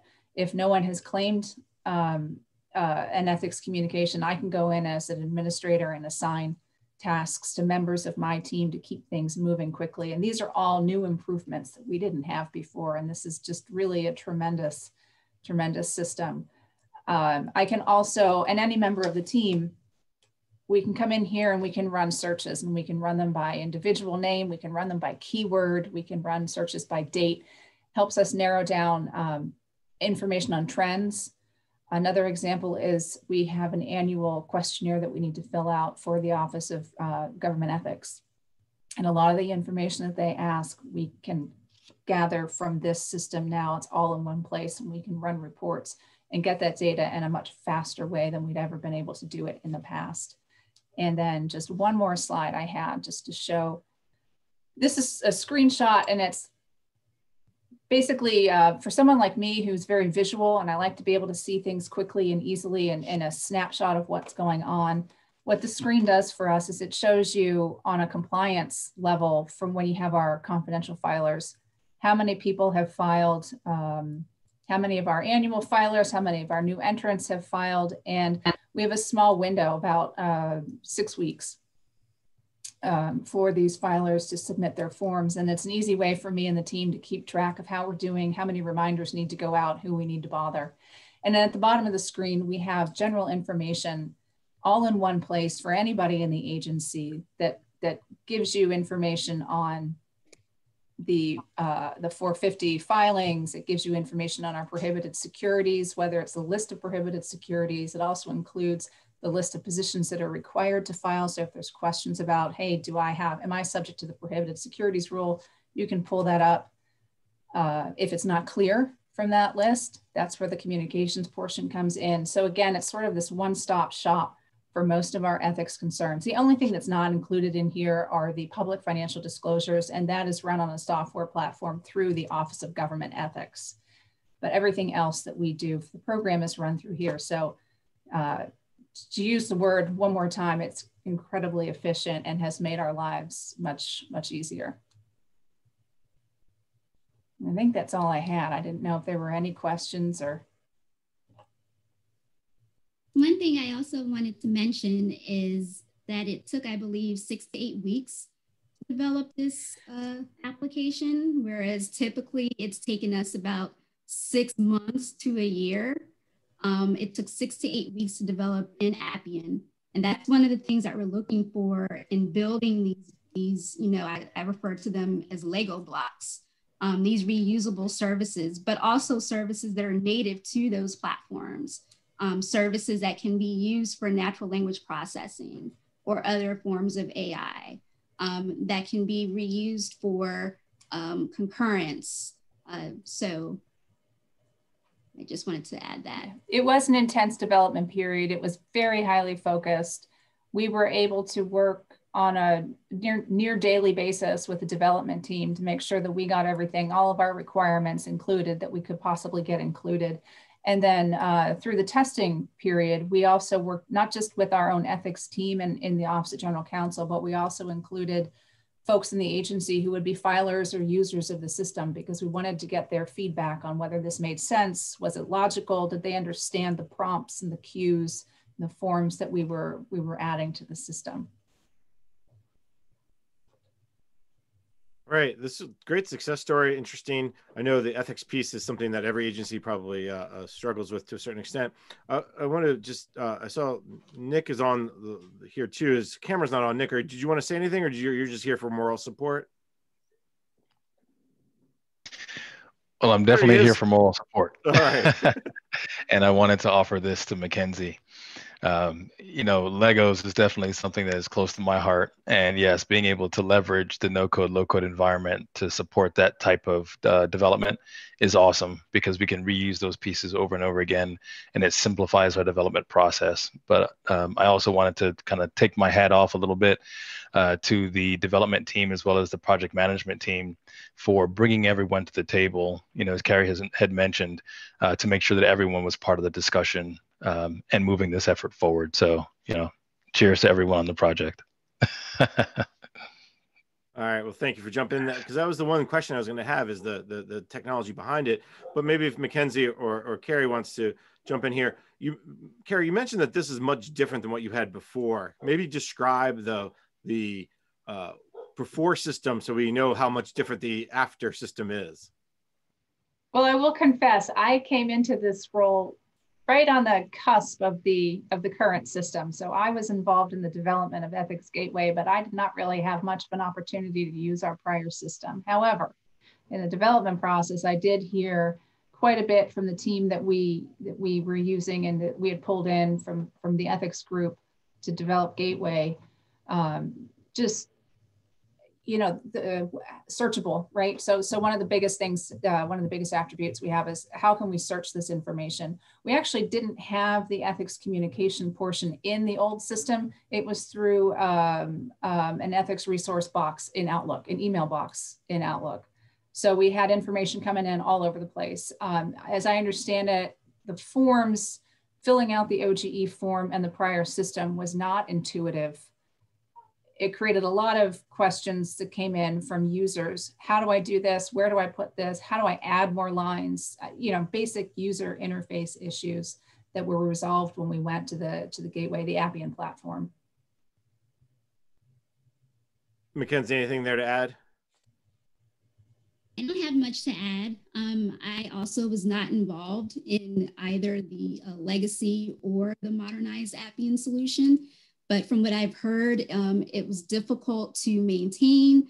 And then with it being on-prem, it was a COTS product, but you also sort of, you know, you have that responsibility of making sure that it's updated, that it's within compliance as far as security is concerned. So just some of those challenges, and again, not being able to implement a lot of the requirements that OGC wanted. I think it was just, again, a perfect storm for moving towards Appian. And again, both to Carrie or Mackenzie, either one of you, I'm not sure you answer this, but one of the things that you sometimes see when agencies do this sort of application update is they were facing backlogs or just lengthy time to run through an ethics review or whatever the process is. Was that one of the problems you're trying to solve? Did you all have some sort of ethics backlog or review backlog? So we didn't have an ethics backlog of any sort. Things like the confidential financial disclosure forms have a very strict time frame within which they must be initially reviewed and then ultimately resolved. So we didn't have a backlog there. With ethics communications, when people wanted to contact us with any kind of question, the problem became that when you're working in Outlook and you have a specific mailbox that these questions come into, along with general announcements that come out from the Office of Government Ethics and other sorts of announcements and random questions that come in, notifications from our Human Resources Department that someone's entered a filing position or left one, or someone's going on rotations, so sort of personnel movements that we need to be aware of. Those things can easily get buried. So when we moved to Ethics Gateway, and we have that nice little box in the bottom for communications and those icons that you can just look at and really just quickly see, this is something that somebody's already claimed and they're already working on a response. And you can also see how long it's been sitting there. So I know from a manager's standpoint, I can look and say, okay, this one's been sitting here for 4 days. Why is that? Is it tough? Is it challenging? Does nobody want to take this one? Or are people just busy and they haven't seen it? And then I can easily assign it. Whereas in the Outlook mailbox, that was more of a challenge. It would be easier for things to get buried. All right, very nice. Let's move on to our next presentation. But first, let's give Mackenzie, Carrie, and Nicholas a virtual round of applause. Thank you so much. Nice job. Coming up next, we're going to hear about how NRC solved the problem of integrating disparate agency data for decision-making. Heather Dempsey is the director of the Division of Resource Management and Administration. Melissa Ash is the leader of the Program Applications team. And Sean Anderson is the director of the Embark Venture Studio, all at NRC. Heather, Melissa, Sean, the floor is yours. Thanks, and good afternoon. So hi, everybody. I'm Heather Dempsey, and thanks, Jason, for the introduction. So we're pleased to be involved in this panel session today on solving the problem of finding and integrating disparate agency data for decision-making. So specifically, at the end of this session today, you're going to hear more about the Mission Analytics Portal, affectionately referred to as MAP, and its forthcoming evolution of MapX. At the end of the session, we're hoping you have a better understanding of how MAP has fundamentally pivoted our approach to integration of data for decision-making and how we are partnering for success in business processes. I'm also pleased to be joined by my colleagues today, Melissa Ash, who's going to share the design and technology perspective, and Sean Anderson, who's going to be also representing our customers' perspective today. Next slide, please. So I wanted to start by sort of taking everybody back to some of the challenges that we faced. So around the 2016 timeframe, the agency faced many challenges with siloed duplicative data that created a web of systems similar to the picture that you see on this slide. The lack of integration created gaps in knowledge, usage, and level of quality truly needed for enterprise decision-making. Further, we found that the staff had to perform cumbersome consolidation of data across multiple systems, ultimately leading to inefficient analysis and delivery. Some of the agency didn't know where data resided, and legacy systems weren't on a sustainable path. The agency struggled with the complete picture of reactor, business, workload, and billing information. Our interactions with stakeholders also pivoted in that they used new tools and methods to analyze our own data. The agency mindset was shifting from reactive to proactive. Thanks to the leadership of the agency and their foresight during that time, it really laid the foundation and activities of where we are today. Those activities include master data management, data warehousing and infrastructure, embracing new development techniques, and the necessary investments needed to propel us forward. I'll now turn it over to Melissa to expand upon these developments. Next slide, please. Thanks, Heather. As you noted, the agency-wide Master Data Management, or MDM program, was developed and launched in 2017 to support the modernization of the agency's legacy reactor system. We use this opportunity to establish authoritative data and stewards and improve fee-based invoicing for the NRC licensees. We worked with the enterprise architect to establish data standards and authoritative sources, and with the CFO and CIO to form an agency-wide MDM executive steering committee governance structure where we aligned, prioritized, and executed cross-cutting data, system, and governance decisions together. Our newly recruited data stewards improved the quality of our authoritative data that was then reused in agency systems for decision-making. If an error was noted, an update by the data steward was made in the authoritative system, and then used by the downstream systems. We continue to prioritize and reduce duplicative data stores and iteratively add to the agency's data warehouse, even today. This focus on data instead of technology allows the agency a great deal of flexibility. As a result, we were able to deploy new invoices with increased transparency, accuracy, and granularity to the agency's licensees, and establish an enterprise foundation for information sharing and exchange. Next slide, please. We got help. We recognized that we didn't have all the answers, and we reached out to GSA's 18F, who partners with federal agencies to build and buy digital services in transformative ways. 18F helped us understand the value of using a hybrid approach to take advantage of benefits from both a human-centered design and agile development from our very first engagement.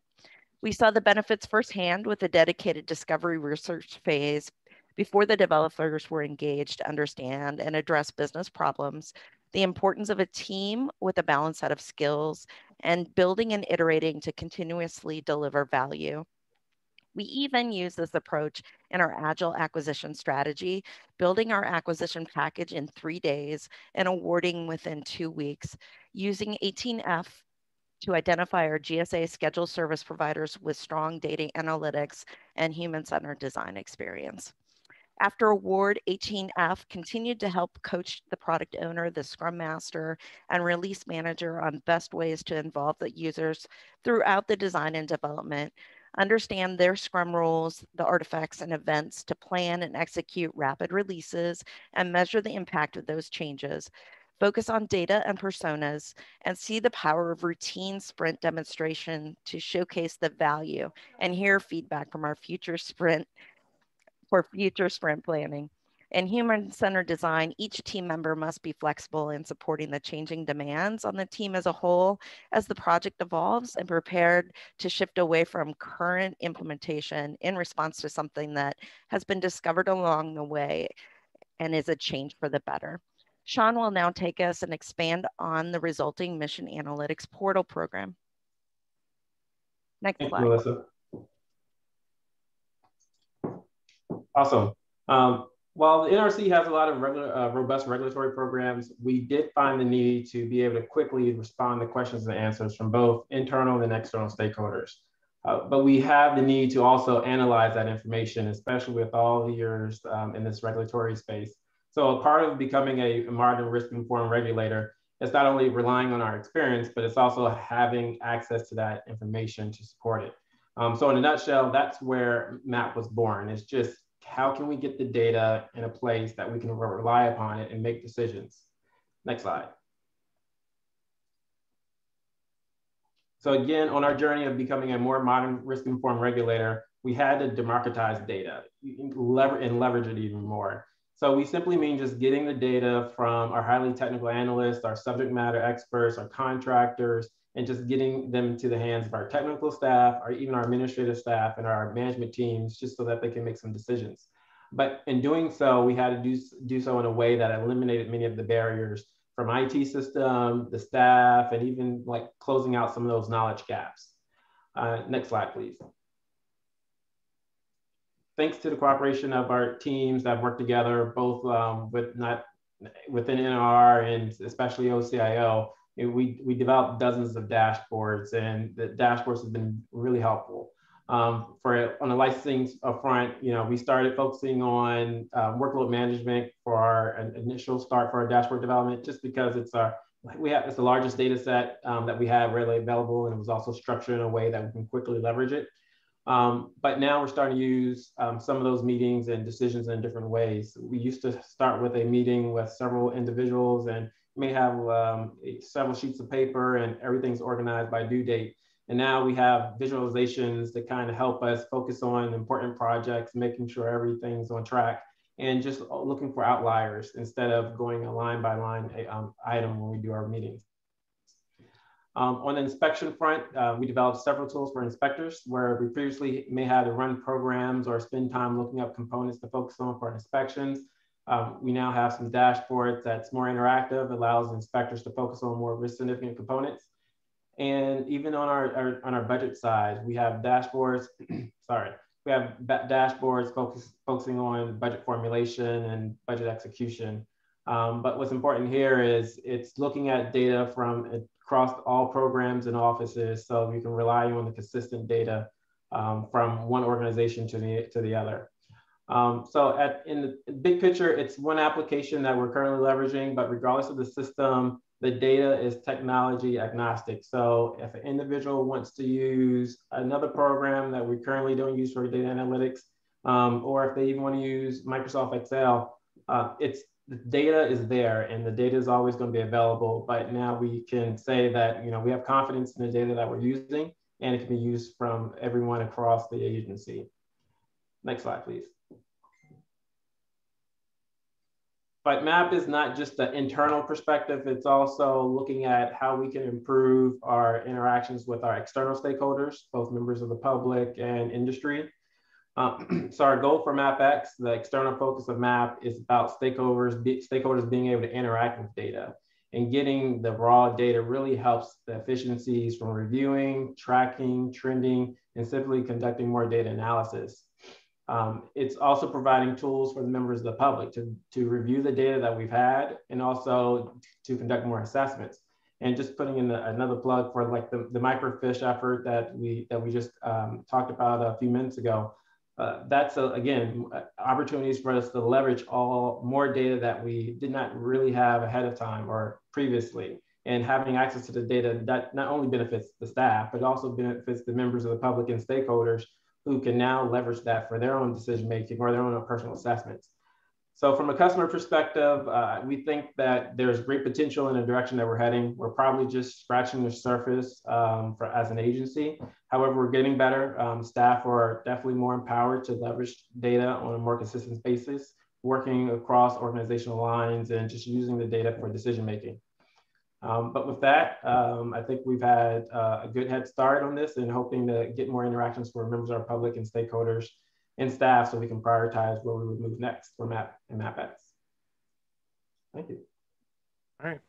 Thank you, Sean. Thank you, Heather. Thank you, Melissa. All right, a couple questions that kind of come to mind right off the bat, and let's start with some basics. Where are we going next, right? You just got started, right? But I'm already wants to know what have you done for me lately or next? So I don't know if that's a Sean or a Melissa question or Heather, one of you jump in. Sure, I can take a start there. For the internal portion for the staff, we want to continue to get better in terms of doing more data analytics. We are spending some time and focus on machine learning, considering the information that we have in Adams, and we want to be able to, again, take that data in Adams and also provide better and easier tools for the staff to just be able to go in, maybe search a certain component or a type of review, and not only just look at the information from the last 10, 20 years, but also easily look at information that might have been available in microfiche, for example, in the past 40, 50 years that we did not have readily access, or at least wasn't readily accessible. And then for the external side, the goal is to try to streamline many of those processes. Like I mentioned before, we have a current pilot for web-based relief requests that's really focusing on online submissions. And this day of age, we do a lot of things online, whether it's banking, insurance, and even medical. We want to create that same experience within our regulatory space. And we do have some programs across the agency that are doing some online submissions. So we're trying to learn and partner from one another. But again, it all goes back to that data and having readily accessible data so that everyone can make decisions more effectively. And just chiming in on that too, I think we've also learned a lot, in a way, reflecting back on, we've just gotten started, but thinking about how far we've come, and we've learned so much even from MAP. I'm really excited about the efforts of MapX and where we're really going. I think it's going to grow just exponentially. So. The one thing that occurs to me as you went through the presentation is how do you ensure that you don't have dashboard overload, right? You can have data overload. Oh my, there's so much data, I can't deal with this. Now I have to look at a dashboard for budget. And I have to look at a dashboard for this and a dashboard for that. And then you need training to really understand what the dashboard is. How did that kind of work into this, to your, if you will, the development and creation of this approach? Do you want me to start, Sean? And then you can take it from the product owner perspective. So we did lay out with the 18F team that persona perspective when we first started, Jason. So we tried to look at which personas we were going to prioritize first and attack it with the product owner and the Scrum in that perspective from a sprint planning perspective. So the first area that we had the most concerns or the largest clamoring was in that workload management perspective. There was a lot of effort that was manually accomplished. Miracles happen here, truly, where on a monthly basis, there was a cycle that was happening to support a branch level meeting or staff level meeting, a branch level meeting, a division level, and then an executive meeting. And then they started back over again.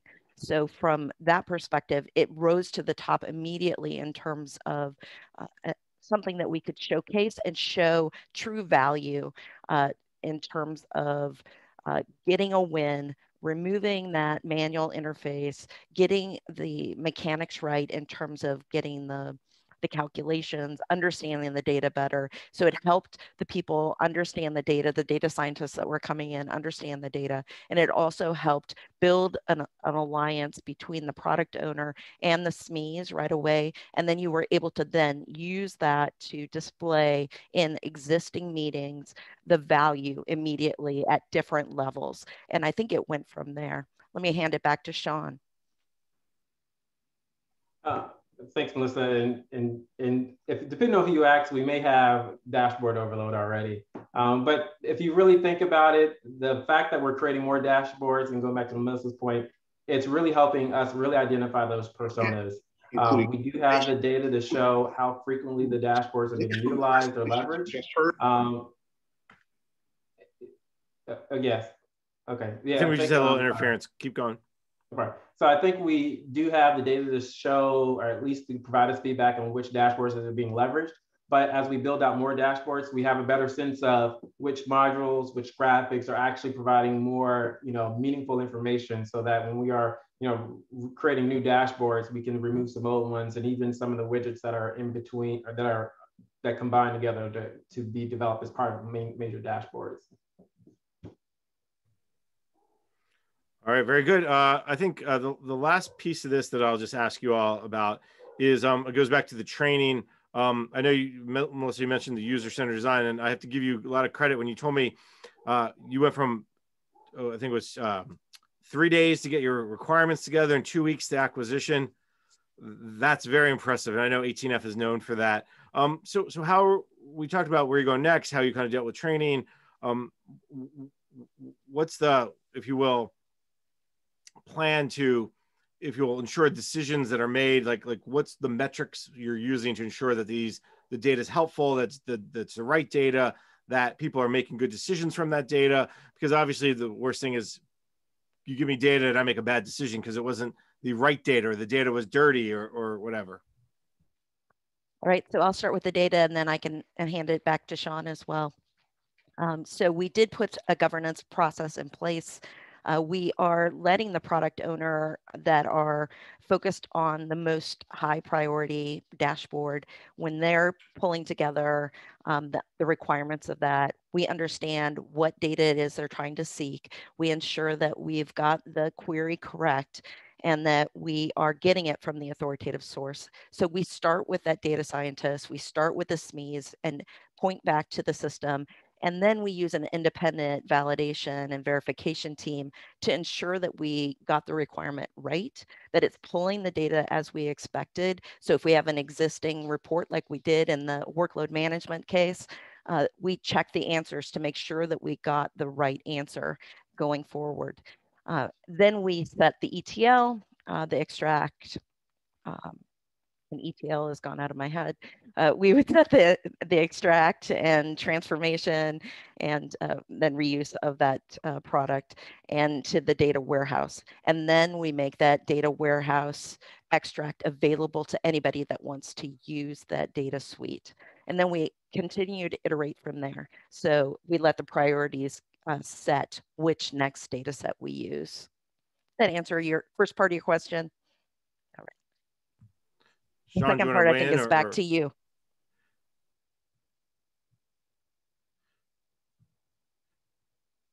Sean, anything to add there? Sorry. I lost my train of thought. I apologize. No, that's fine.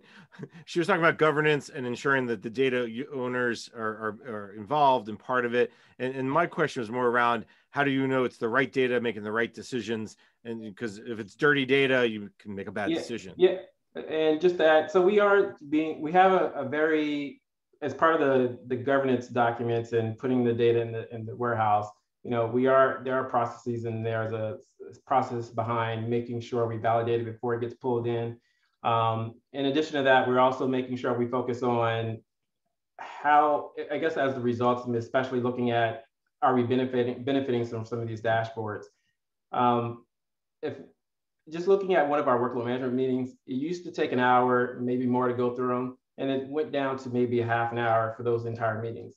Now we're looking at maybe readjusting how we even manage those meetings and adding more things that weren't even part of the discussions before. As part of MapX and looking at our automating business processes, we're trying to make sure that we can actually have systems developed such that you can actually, you know, tell true efficiencies from beginning to end. Right now, they're just processes that we may, you know, you have a review, pass it on to the next person, and we can track parts of it, but not necessarily from beginning to end. But having that data as part of we go towards for our technology roadmap, and also, you know, modernizing our business processes is really going to help us make sure we can answer those questions more effectively in terms of, you know, are there any savings by changing these processes or issuing these new procedures or doing this inspection better? So that as a longer term, our initial initiative is to make sure that we stay modernized so that we can be more effective. But as we go forward, we'll have that data to really show us, you know, are we getting better? Are we getting faster? Are we more effective? All right, and we got one quick audience question that slipped in there, so we'll get to it quickly, I think. Chris asks, how has teleworking impacted your ability to support the NRC mission? Pretty straightforward. Anybody want to jump in? On the data side, we've had no impact whatsoever. Our team was distributed anyway, so we were able to come and go into meetings as necessary and keep the work moving. So no impact on the IT side. Yeah, I think going to, I guess due to COVID and the awesome work from our OCIO staff and, you know, making sure the agency was ready, I'm surprised on how well we transitioned, and there really has been minimal impact on working at home, and, you know, things that we needed to work on in terms of transitioning. I think we worked through those.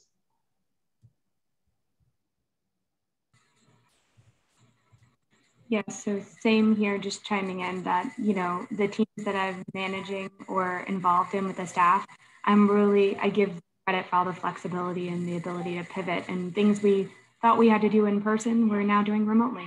So it's been a great job. All right, very good. And the technology is working. So thank you, Dave Nelson and his team. There you go. All right, well, let's give Heather, Melissa, Sean a big round of applause virtually. Thank you very much for your time. And next up is our Emerging Technology Tech Talk, the only one of the day. Paul Horan is from Snowflake. He's a principal sales engineer. Paul, the floor is yours. Great, thanks, Jason. Hi, everybody. I'm Paul Horan. I'm a principal sales engineer with Snowflake. I'm happy to talk with you today on the Emerging Technologies track. A brief introduction to myself to sort of set the stage. I'm now 35 years into my career in technology. In fact, I find it a little hard to believe every now and then. I've worked mostly in application architecture and development roles, from small ISVs to multinational corporations and a few federal SI partners in there. But I've been an SE covering the Snowflake, covering the federal marketplace for Snowflake now for about 3 years. Prior to that, with other database companies. I'm fortunate to land here at Snowflake, and I'm really happy to talk with you today. My topic for the session today is transforming government with the data cloud. And I think this is a really pertinent conversation coming off the one that we just heard, which was all about a great presentation on modernizing the data asset and analytics process at the agency, and then trying to share that data with external consumers, internal and external consumers. So that's what we're going to talk about today. I'll go ahead and share my screen. And that's me, transforming government with the data cloud, Paul Horan. So for those of you who are unfamiliar with what Snowflake is, it is a cloud-based data platform. It is essentially at its core a relational database designed from the ground up as a cloud-native application running as a fully managed service, a SaaS platform in the 3 major cloud vendors you see there. So it's cloud agnostic, and it really is designed to be an end-to-end data platform. So, I mean, we've all drawn this slide hundreds of times in our careers, the goal being to get the data from its raw sources on the left-hand side of the screen to the consumers on the right-hand side of the screen with as little friction as possible. And in the previous presentation, Heather Dempsey put up a graphic that was really quite shocking, showing lots and lots of lines and boxes and interconnections. Snowflake is designed to be a single platform, delivering that single source of truth, that the one that we always hear stories about, but we know is hard to achieve. But it really is designed as a cloud native application to take advantage of what the cloud is, what it promises. Virtually unlimited scalability, virtually unlimited concurrency, so you can support any number of users. And we've sort of broken it down into these 6 workloads, the boxes that you see across the top there.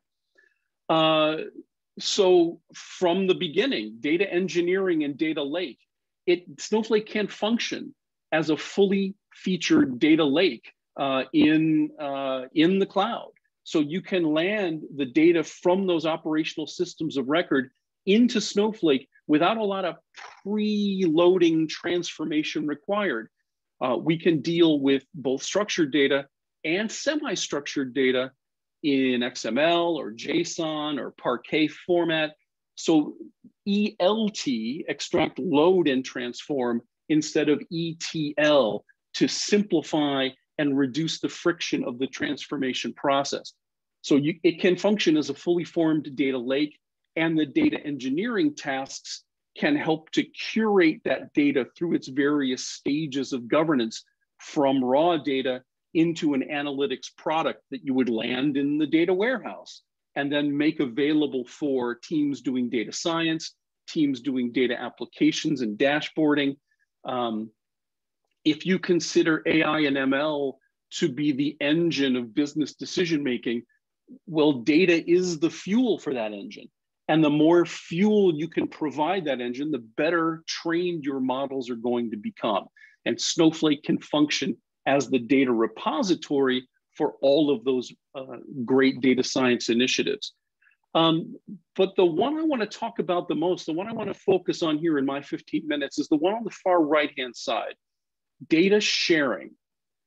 Because we do data sharing in a completely new and different way. We really think it's going to revolutionize the way the federal government collaborates on data in adherence with the president's mandate for data sharing. I think the easiest way to understand how Snowflake data sharing works is really to talk about what came before. And I think we've all seen this. So exchanging data BS, before Snowflake. This is the traditional method of how it was done. There's a provider, the group or the organization that owns the database, the data warehouse, and one or more consumers that want some of the data. They can either be internal constituents, they can be external consumers on the other side of the firewall. But the process has traditionally been like this. Somebody writes an extract, either a Python job or an Excel spreadsheet or something that extracts the data from that database and drops it into some sort of file system, which implies compression and encryption. And then, of course, you've got to get that data over to the consumer. So there's a transmission involved. The consumer has to download that data. Maybe it's secure FTP. Maybe you've got a cloud-based exchange mechanism. But then you've got to transmit the data to the consumer. They have to download it and decrypt it and decompress it, and then build a database on their side using whatever technologies are in their stack. Build a database that mirrors the shape of that file and load the data. And if there are any errors in that process, well, then the whole cycle starts all over again. So think about what you've built here. This is just one path, but it's a brand new data workflow that has to be enhanced. It has to be maintained.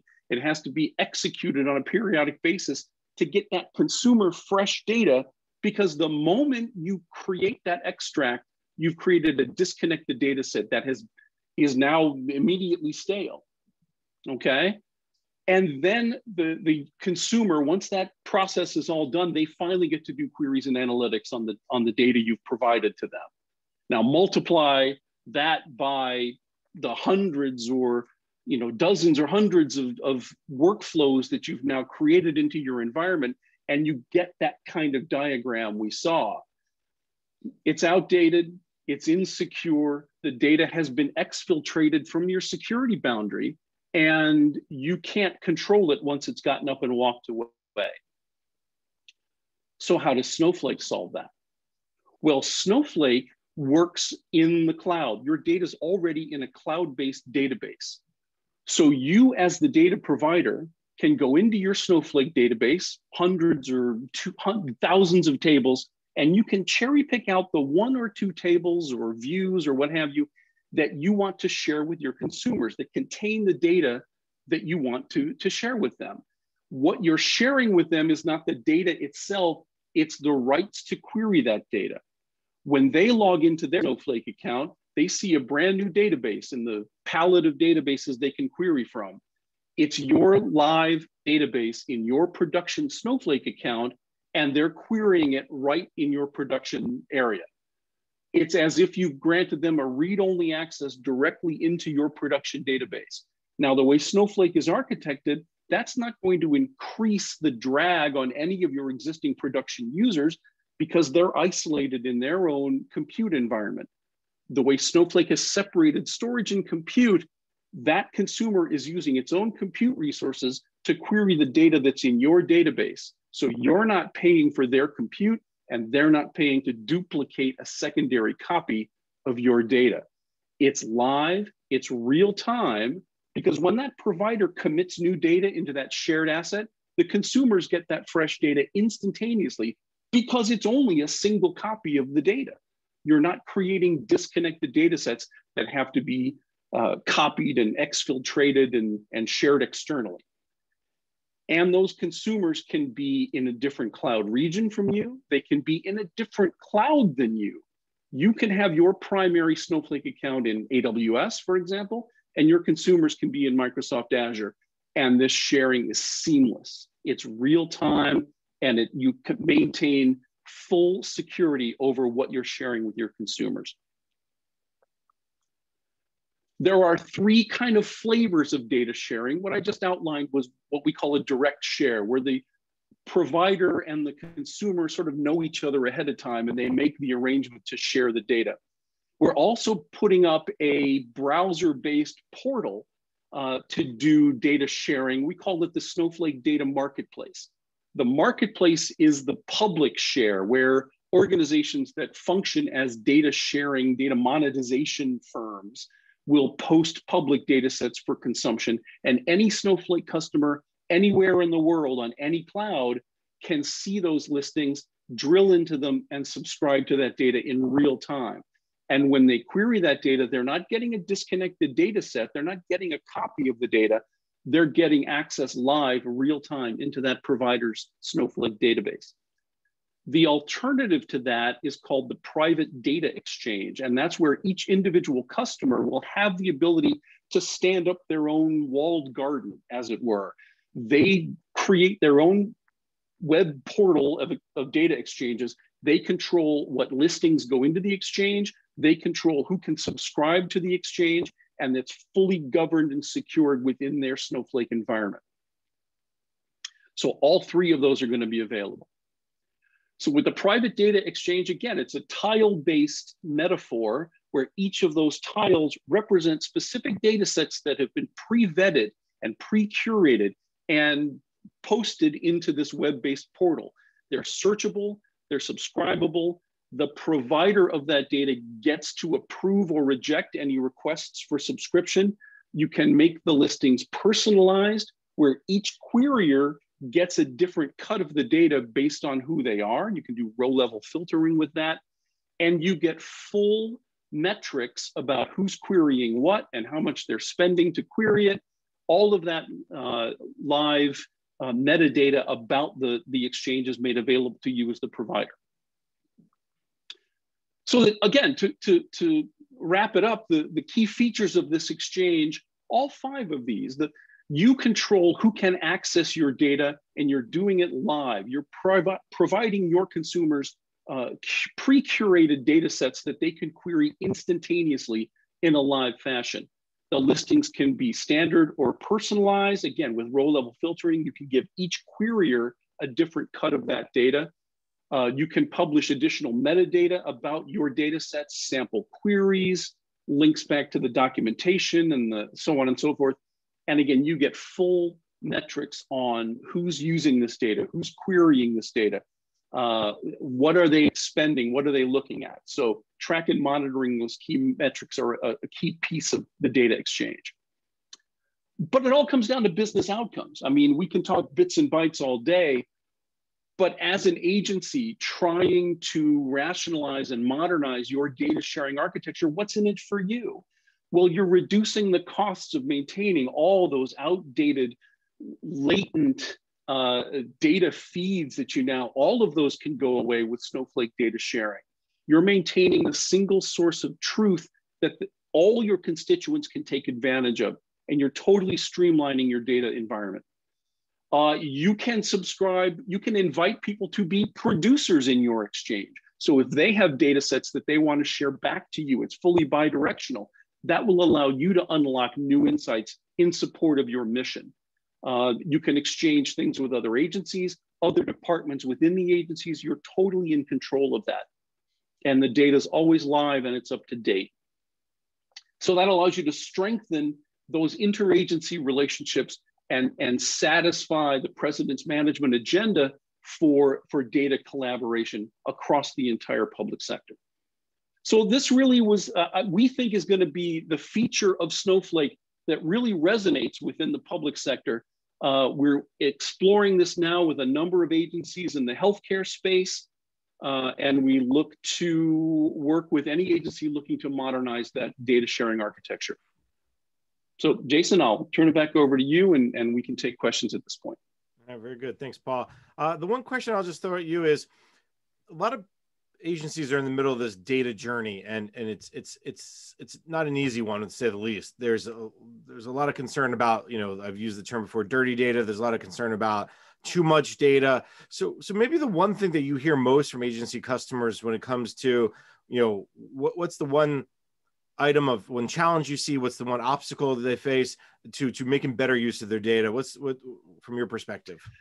The elimination of data silos. That is the death knell for a data architecture, is having 7 and 8 and a dozen different places to go for the same data element. Trying to rationalize that and govern that and perform master data management on that. Fight the data silos and consolidate that data into a single cohesive platform. And Snowflake can help with that.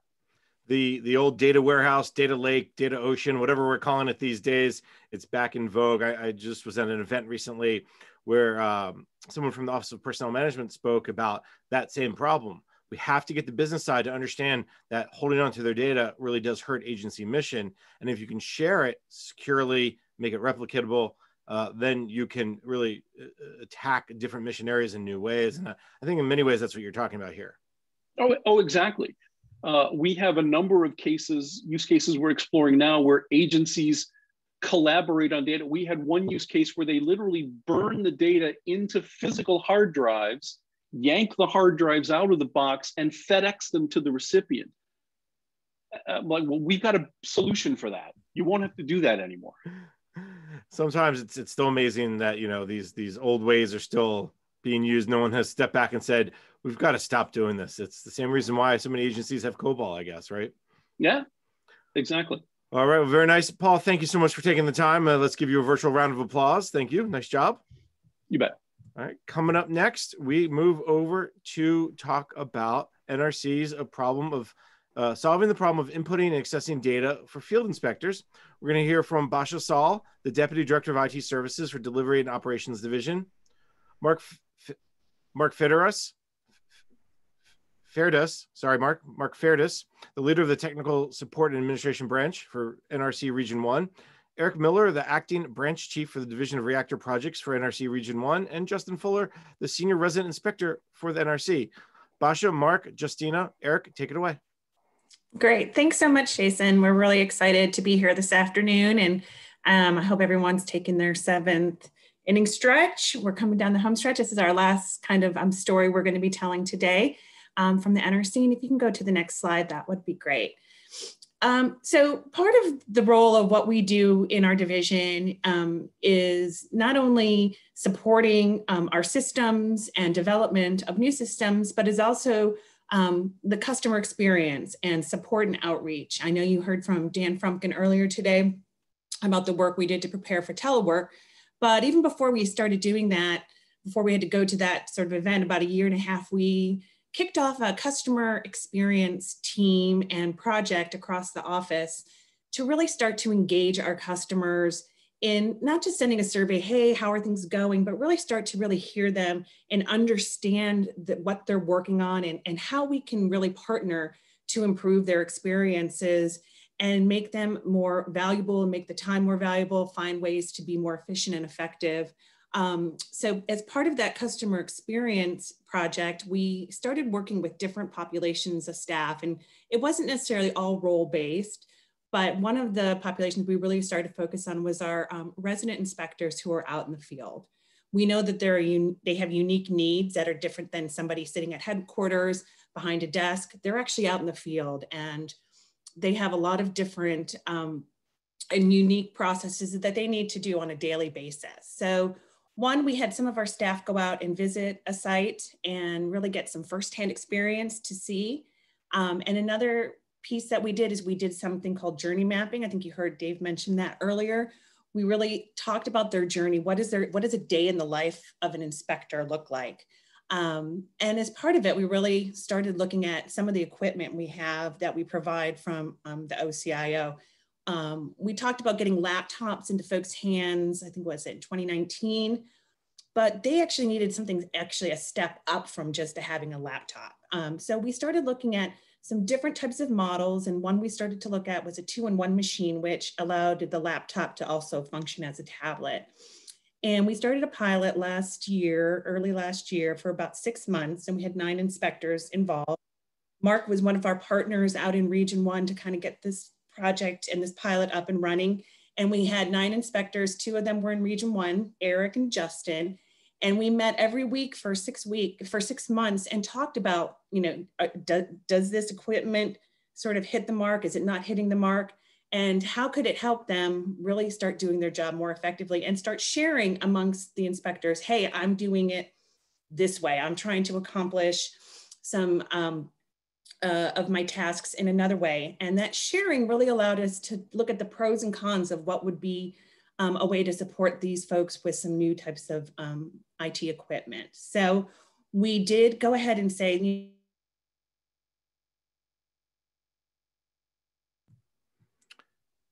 Do we lose you, Basha?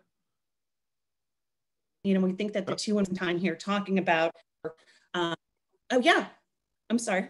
Oh, You're back sorry. now. You're back now.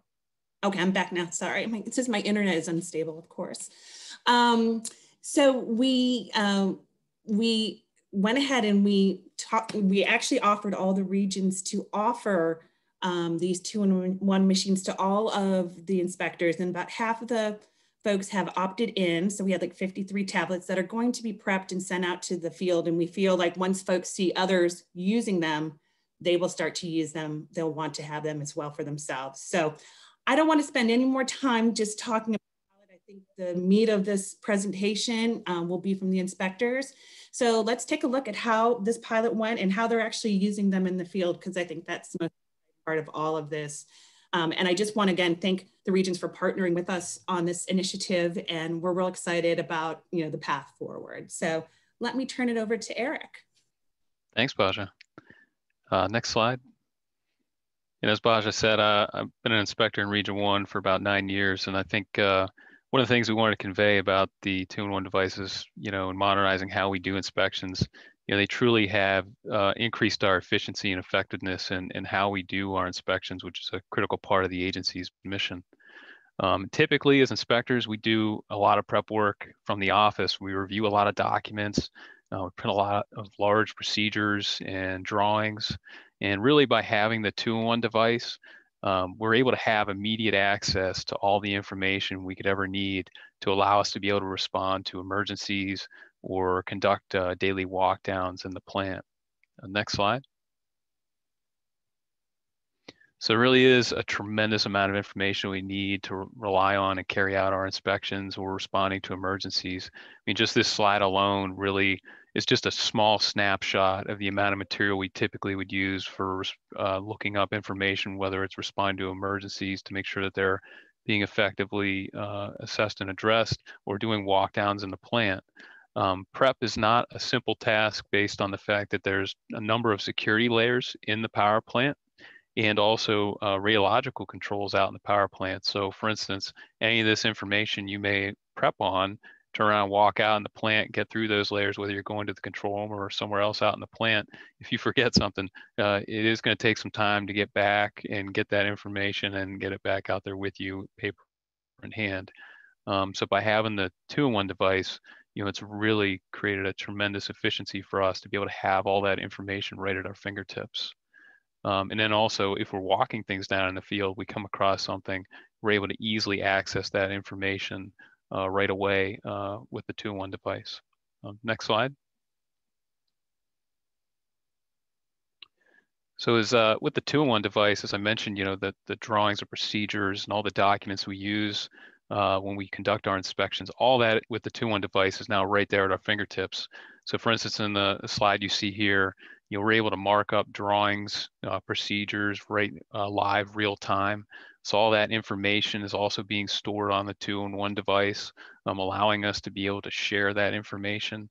And it's a truly valuable asset with the stylist to be able to have that accessibility and be able to track our information live in real time using the device.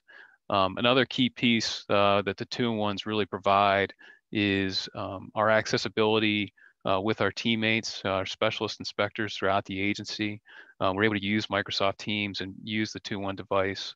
If we go to the next slide, to kind of give an example where, for instance, we can be able to stream the information via video chat with our teammates to be able to look at equipment real time in the power plant, which has been a tremendous advantage during the public health emergency to really enable us to be more effective what we're doing with our inspections. And I think it's something we'll be able to carry on as well, even beyond the pandemic, to be able to continue to use these features. And as I mentioned before, just the efficiency to be able to share the information, whether we're responding to emergencies or out in the plant, that accessibility and using the cloud right there, live, real time, is a huge asset for us to be able to share information amongst our peers. And another key feature of it too is just to be able to, for instance, we're monitoring equipment in the plant, to be able to see data that's associated with that equipment live, real time, right there in your hand, is something we didn't have before. And I would tell you that the 2-in-1 device itself has been tremendous in enabling us to be better inspectors in the field and being truly efficient. So I'll stop there and open it up to any questions, or Mark, Justin, I don't know if there's anything else you might want to add there.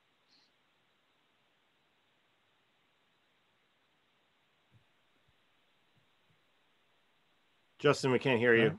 Oh, there you go. Say it now, Justin. How about now? There you Got go. it? Yep. There we go. Sorry. Yeah, I just wanted to add that, I've been doing this job for the last 19 years, and I've seen the NRC's evolution, over time in this area. And I would consider myself an early adopter of technology in my personal life. So before this transformation we've been talking about, we were conditioned to believe that the government technology tools were never going to be as good as what's available to maybe commercial organizations. And we'd come, personally, I'd come to terms with the fact that, I was going to have devices and technology, certain, stuff that'll work at work, and then a whole different subset of devices and tools at home. And, I'd say that, through Margie's leadership and OCIO's, commitment to this effort, we don't feel that way anymore. Really anything is possible. And that if it's not possible with our current tools, we'll talk with OCIO, they listen to us, and they'll work to find a solution. So yeah, Eric highlighted a couple items, and we've talked about it for the last hour or two, but having this information at our fingertips, whether it's the converted microfiche documents or codes and standards, accessible on the 2-in-1 devices, and a subject matter expert literally available at a push of a button, we're definitely doing our jobs, more efficiently. That's all I had. Yeah, Jason, the only thing I'd add, I think this is going to be a game changer for us in the sense of, as we talked about, not just efficiency, but capability of our inspectors. I mean, the amount of information out there, that we always wanted to have and be able to have at our fingertips while we're walking through the plant or talking to one of our licensees, we have that now. And I think this program is going to grow over time as more and more people get comfortable, because in the past, I'll say, is the field was always left behind a little bit in the sense of, you're in the plant, you can't have these devices, you can't walk around, with your laptop. But with the devices that we have now, it makes it extremely accessible for our folks. And I think as more people see it used and how it can be used, and that's our biggest challenge, right, is getting people acclimated and comfortable with it. I think we're going to see a lot more folks using it, as well as being able to have better inspections, over time. All right, we got a couple questions that came in. I have to ask the first one. I mean, was there an attempt by NRC or any other agency that did similar work to use the old Palm Pilots? Remember them when they first came out? We were all very excited by it. We thought we could do anything with a Palm Pilot, and then we realized you couldn't. Did you guys, anyone see that back in the I'll show my age. Yep, I show my age. I was a resident, senior resident. I've been with the agency over 20 years. I'll even go back before that. We had pen scanners, the pen scanners, where we were able to take documents that we were looking at, scan them, trace them and scan them to have them back with us. So yeah, we went through all of those over time. Justin raised his hand too. Yep. Yeah, I thought I'd forever be carrying, a Palm Trio or a BlackBerry and my iPhone, but today I can do everything I need to on my personal device. Nice. Well, we got a couple questions. Paul asks, it was for Eric, but I think anyone can really answer this. How are you getting telecom in the plant? So I guess the connection, is it all through cell, or do you carry a specific encrypted Wi-Fi? How do you deal with the getting back online? Yeah, so all the typical, security requirements that we have on our government devices are there on the 2-in-1 device.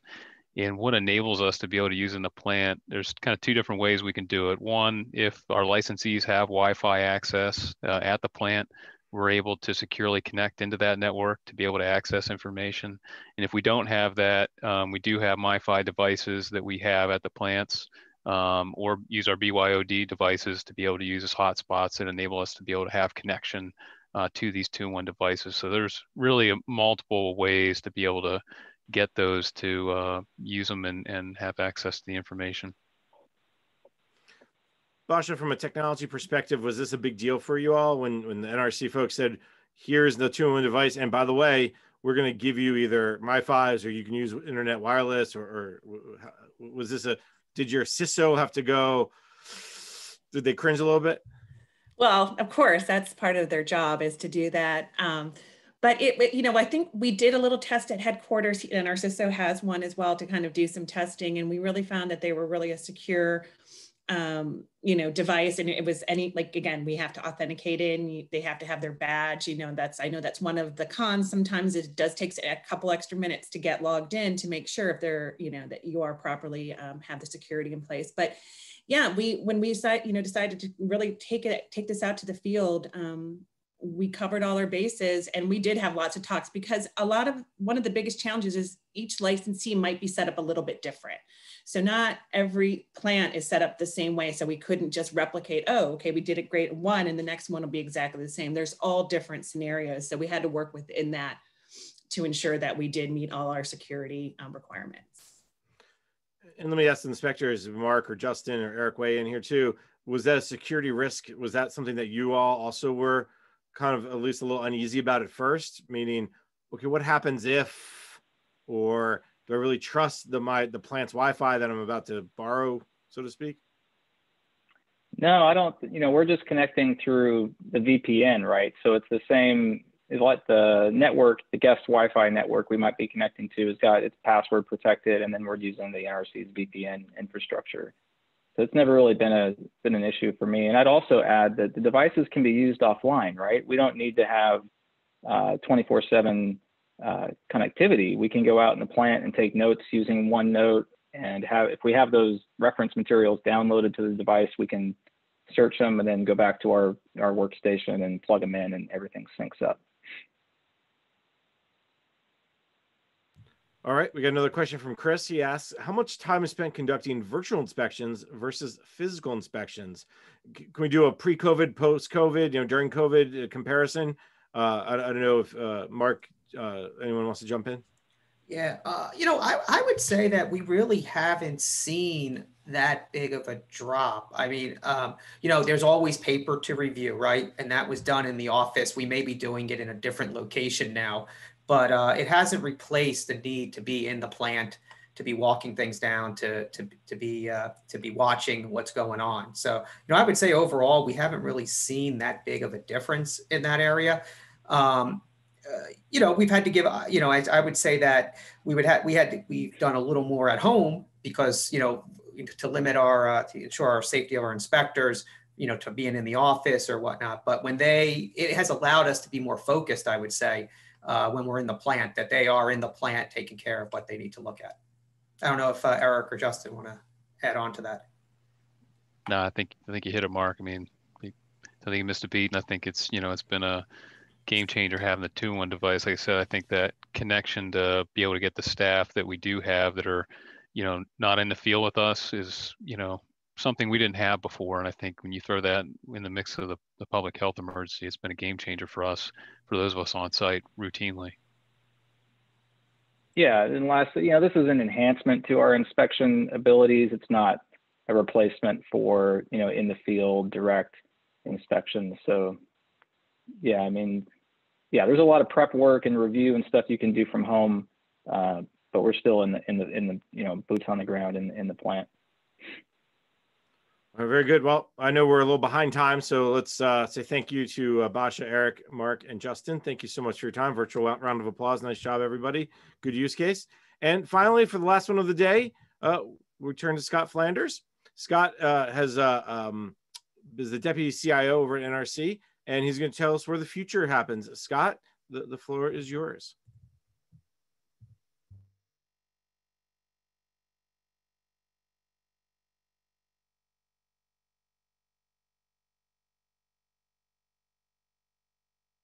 Scott, are you muted there?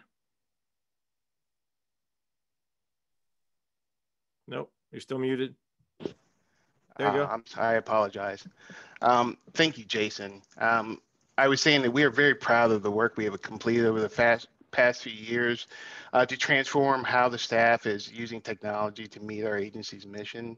And from today's discussions, you can see that we made strategic investments that have really improved the effectiveness and efficiency of the agency. We have tremendous energy around innovation and transformation, and the staff is really coming with lots of innovative ways to use technology to really enhance how we carry out our mission. And like all organizations, it's critical that we continue to focus forward to ensure that we're well positioned for the future. So to this end, I just want to talk briefly about a couple of key initiatives that we have underway. If I could move to the next slide, please. Like every organization, we continuously strive to improve our strategic planning. It's paramount that the agency is well positioned to strategically utilize resources in a way that further enables our ability to meet the agency mission. Limited budgets and rapid advancements in technology really requires agencies to have a fulsome, well-integrated approach to determining what investments are right for the agency. To do this, we are developing an IT roadmap and a data strategy. The IT roadmap will help us ensure we are investing in the right technology at the right time to effectively support meeting our mission. Likewise, we're developing a data strategy to ensure we're well positioned to effectively leverage agency data to better inform our decision making. If I can move to the next slide. The purpose of the IT roadmap is to identify the path to achieving the agency's business objectives through the use of technology. The development of the IT roadmap will enable the NRC to gain a collective understanding of our current state architecture, where we are, where our current capabilities are, what outcomes are we achieving, what technologies are we using. Also to move, then we want to really understand where we want to go. What capabilities do we need to have to meet our goals and objectives for the future? And what IT architecture do we need to be able to support achieving those goals and objectives? And the IT roadmap will be the plan that will get us from our current state to our future state. So far, we've completed the current state last month, and we're actively developing the future state, which is expected to be completed in April, with the roadmap being completed sometime in June. Can move to the next slide, please. The key is to develop an integrated view of our current and desired future state enterprise architectures to facilitate executive collaboration in the development of an IT enterprise-wide roadmap. We're using an approach that includes engineering visualization. This approach gives us a visualization of the day-to-day activities, the processes we use to execute them, the IT systems and tools used to support these activities, and the data that's needed. This approach has been great in giving us additional insights into how our business processes integrate, what data we need to have to effectively execute our mission, and where efficiencies can be made through technology and process changes. If I could have the next slide, please. Over the last couple of years, staff interest in leveraging data in new and more sophisticated ways has really increased. While we have made significant strides in building out our data warehouse and increasing our data analysis and visualization tools, we are acutely aware that we need to enhance our data strategy to support our future vision around the use of data to enable us to further achieve our mission. To date, we are working on a systems and tools inventory and an information asset inventory. We're also working on our data management maturity assessment. We're in the process of finalizing a data management maturity survey for the NRC staff. The survey will assess the agency's data management maturity in data culture and literacy, as well as in the practices of data architecture, data analytics, data privacy, data quality, data security, data warehousing and business intelligence, data governance, and records management. To perform this assessment, we will make available the survey to all staff. And as part of the survey, the staff will identify the primary data management roles they play within the agency. The survey, along with the inventory effort, will inform our architecture and governance, all fitting into our overall data strategy. And I know we're limited on time, so I just have one slide left. And the last point I want to make is that these are not IT products, but rather agency products. For example, the development of our current state model involved over 40 interviews with 24 organizations and over 122 programs. As I said, we're seeking to get agency-wide input for a data management survey. And so clearly these are agency products that will support the development of the right tools that are needed to support the mission. The IT strategic roadmap is fully supported throughout the agency, from the commission. We have active participation from all levels within the staff. It's supported by our senior leadership as well. And this is critical to ensuring that we have the proper support so that we can have a good understanding of our business processes and what our future vision is for our specific programs to ensure that we provide the right tools to support achieving that mission. With that, I'll stop and take any questions, but I just really appreciate the opportunity to share our digital transformation journey with you today. And as you can see, there's a number of great stories, and we're very proud of the work that's been accomplished to date. All right, thank you, Scott. Plenty there to dig into. And I'll remind folks we're still taking some of your questions, so please send them in. The one thing that comes to mind to start off with is well, let me start with the data strategy. I find it interesting you're looking at surveying the maturity, the culture, the literacy, architecture, privacy, security, warehousing, business intelligence.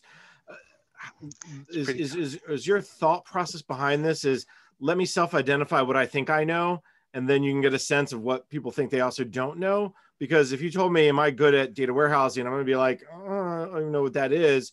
Or I may say, yeah, I know everything about data warehousing there is, but you're going to find out I probably don't. So right. And so one of the keys to doing that survey is folks are self-identifying their various roles. And that also helps us really help inform as they respond to those questions,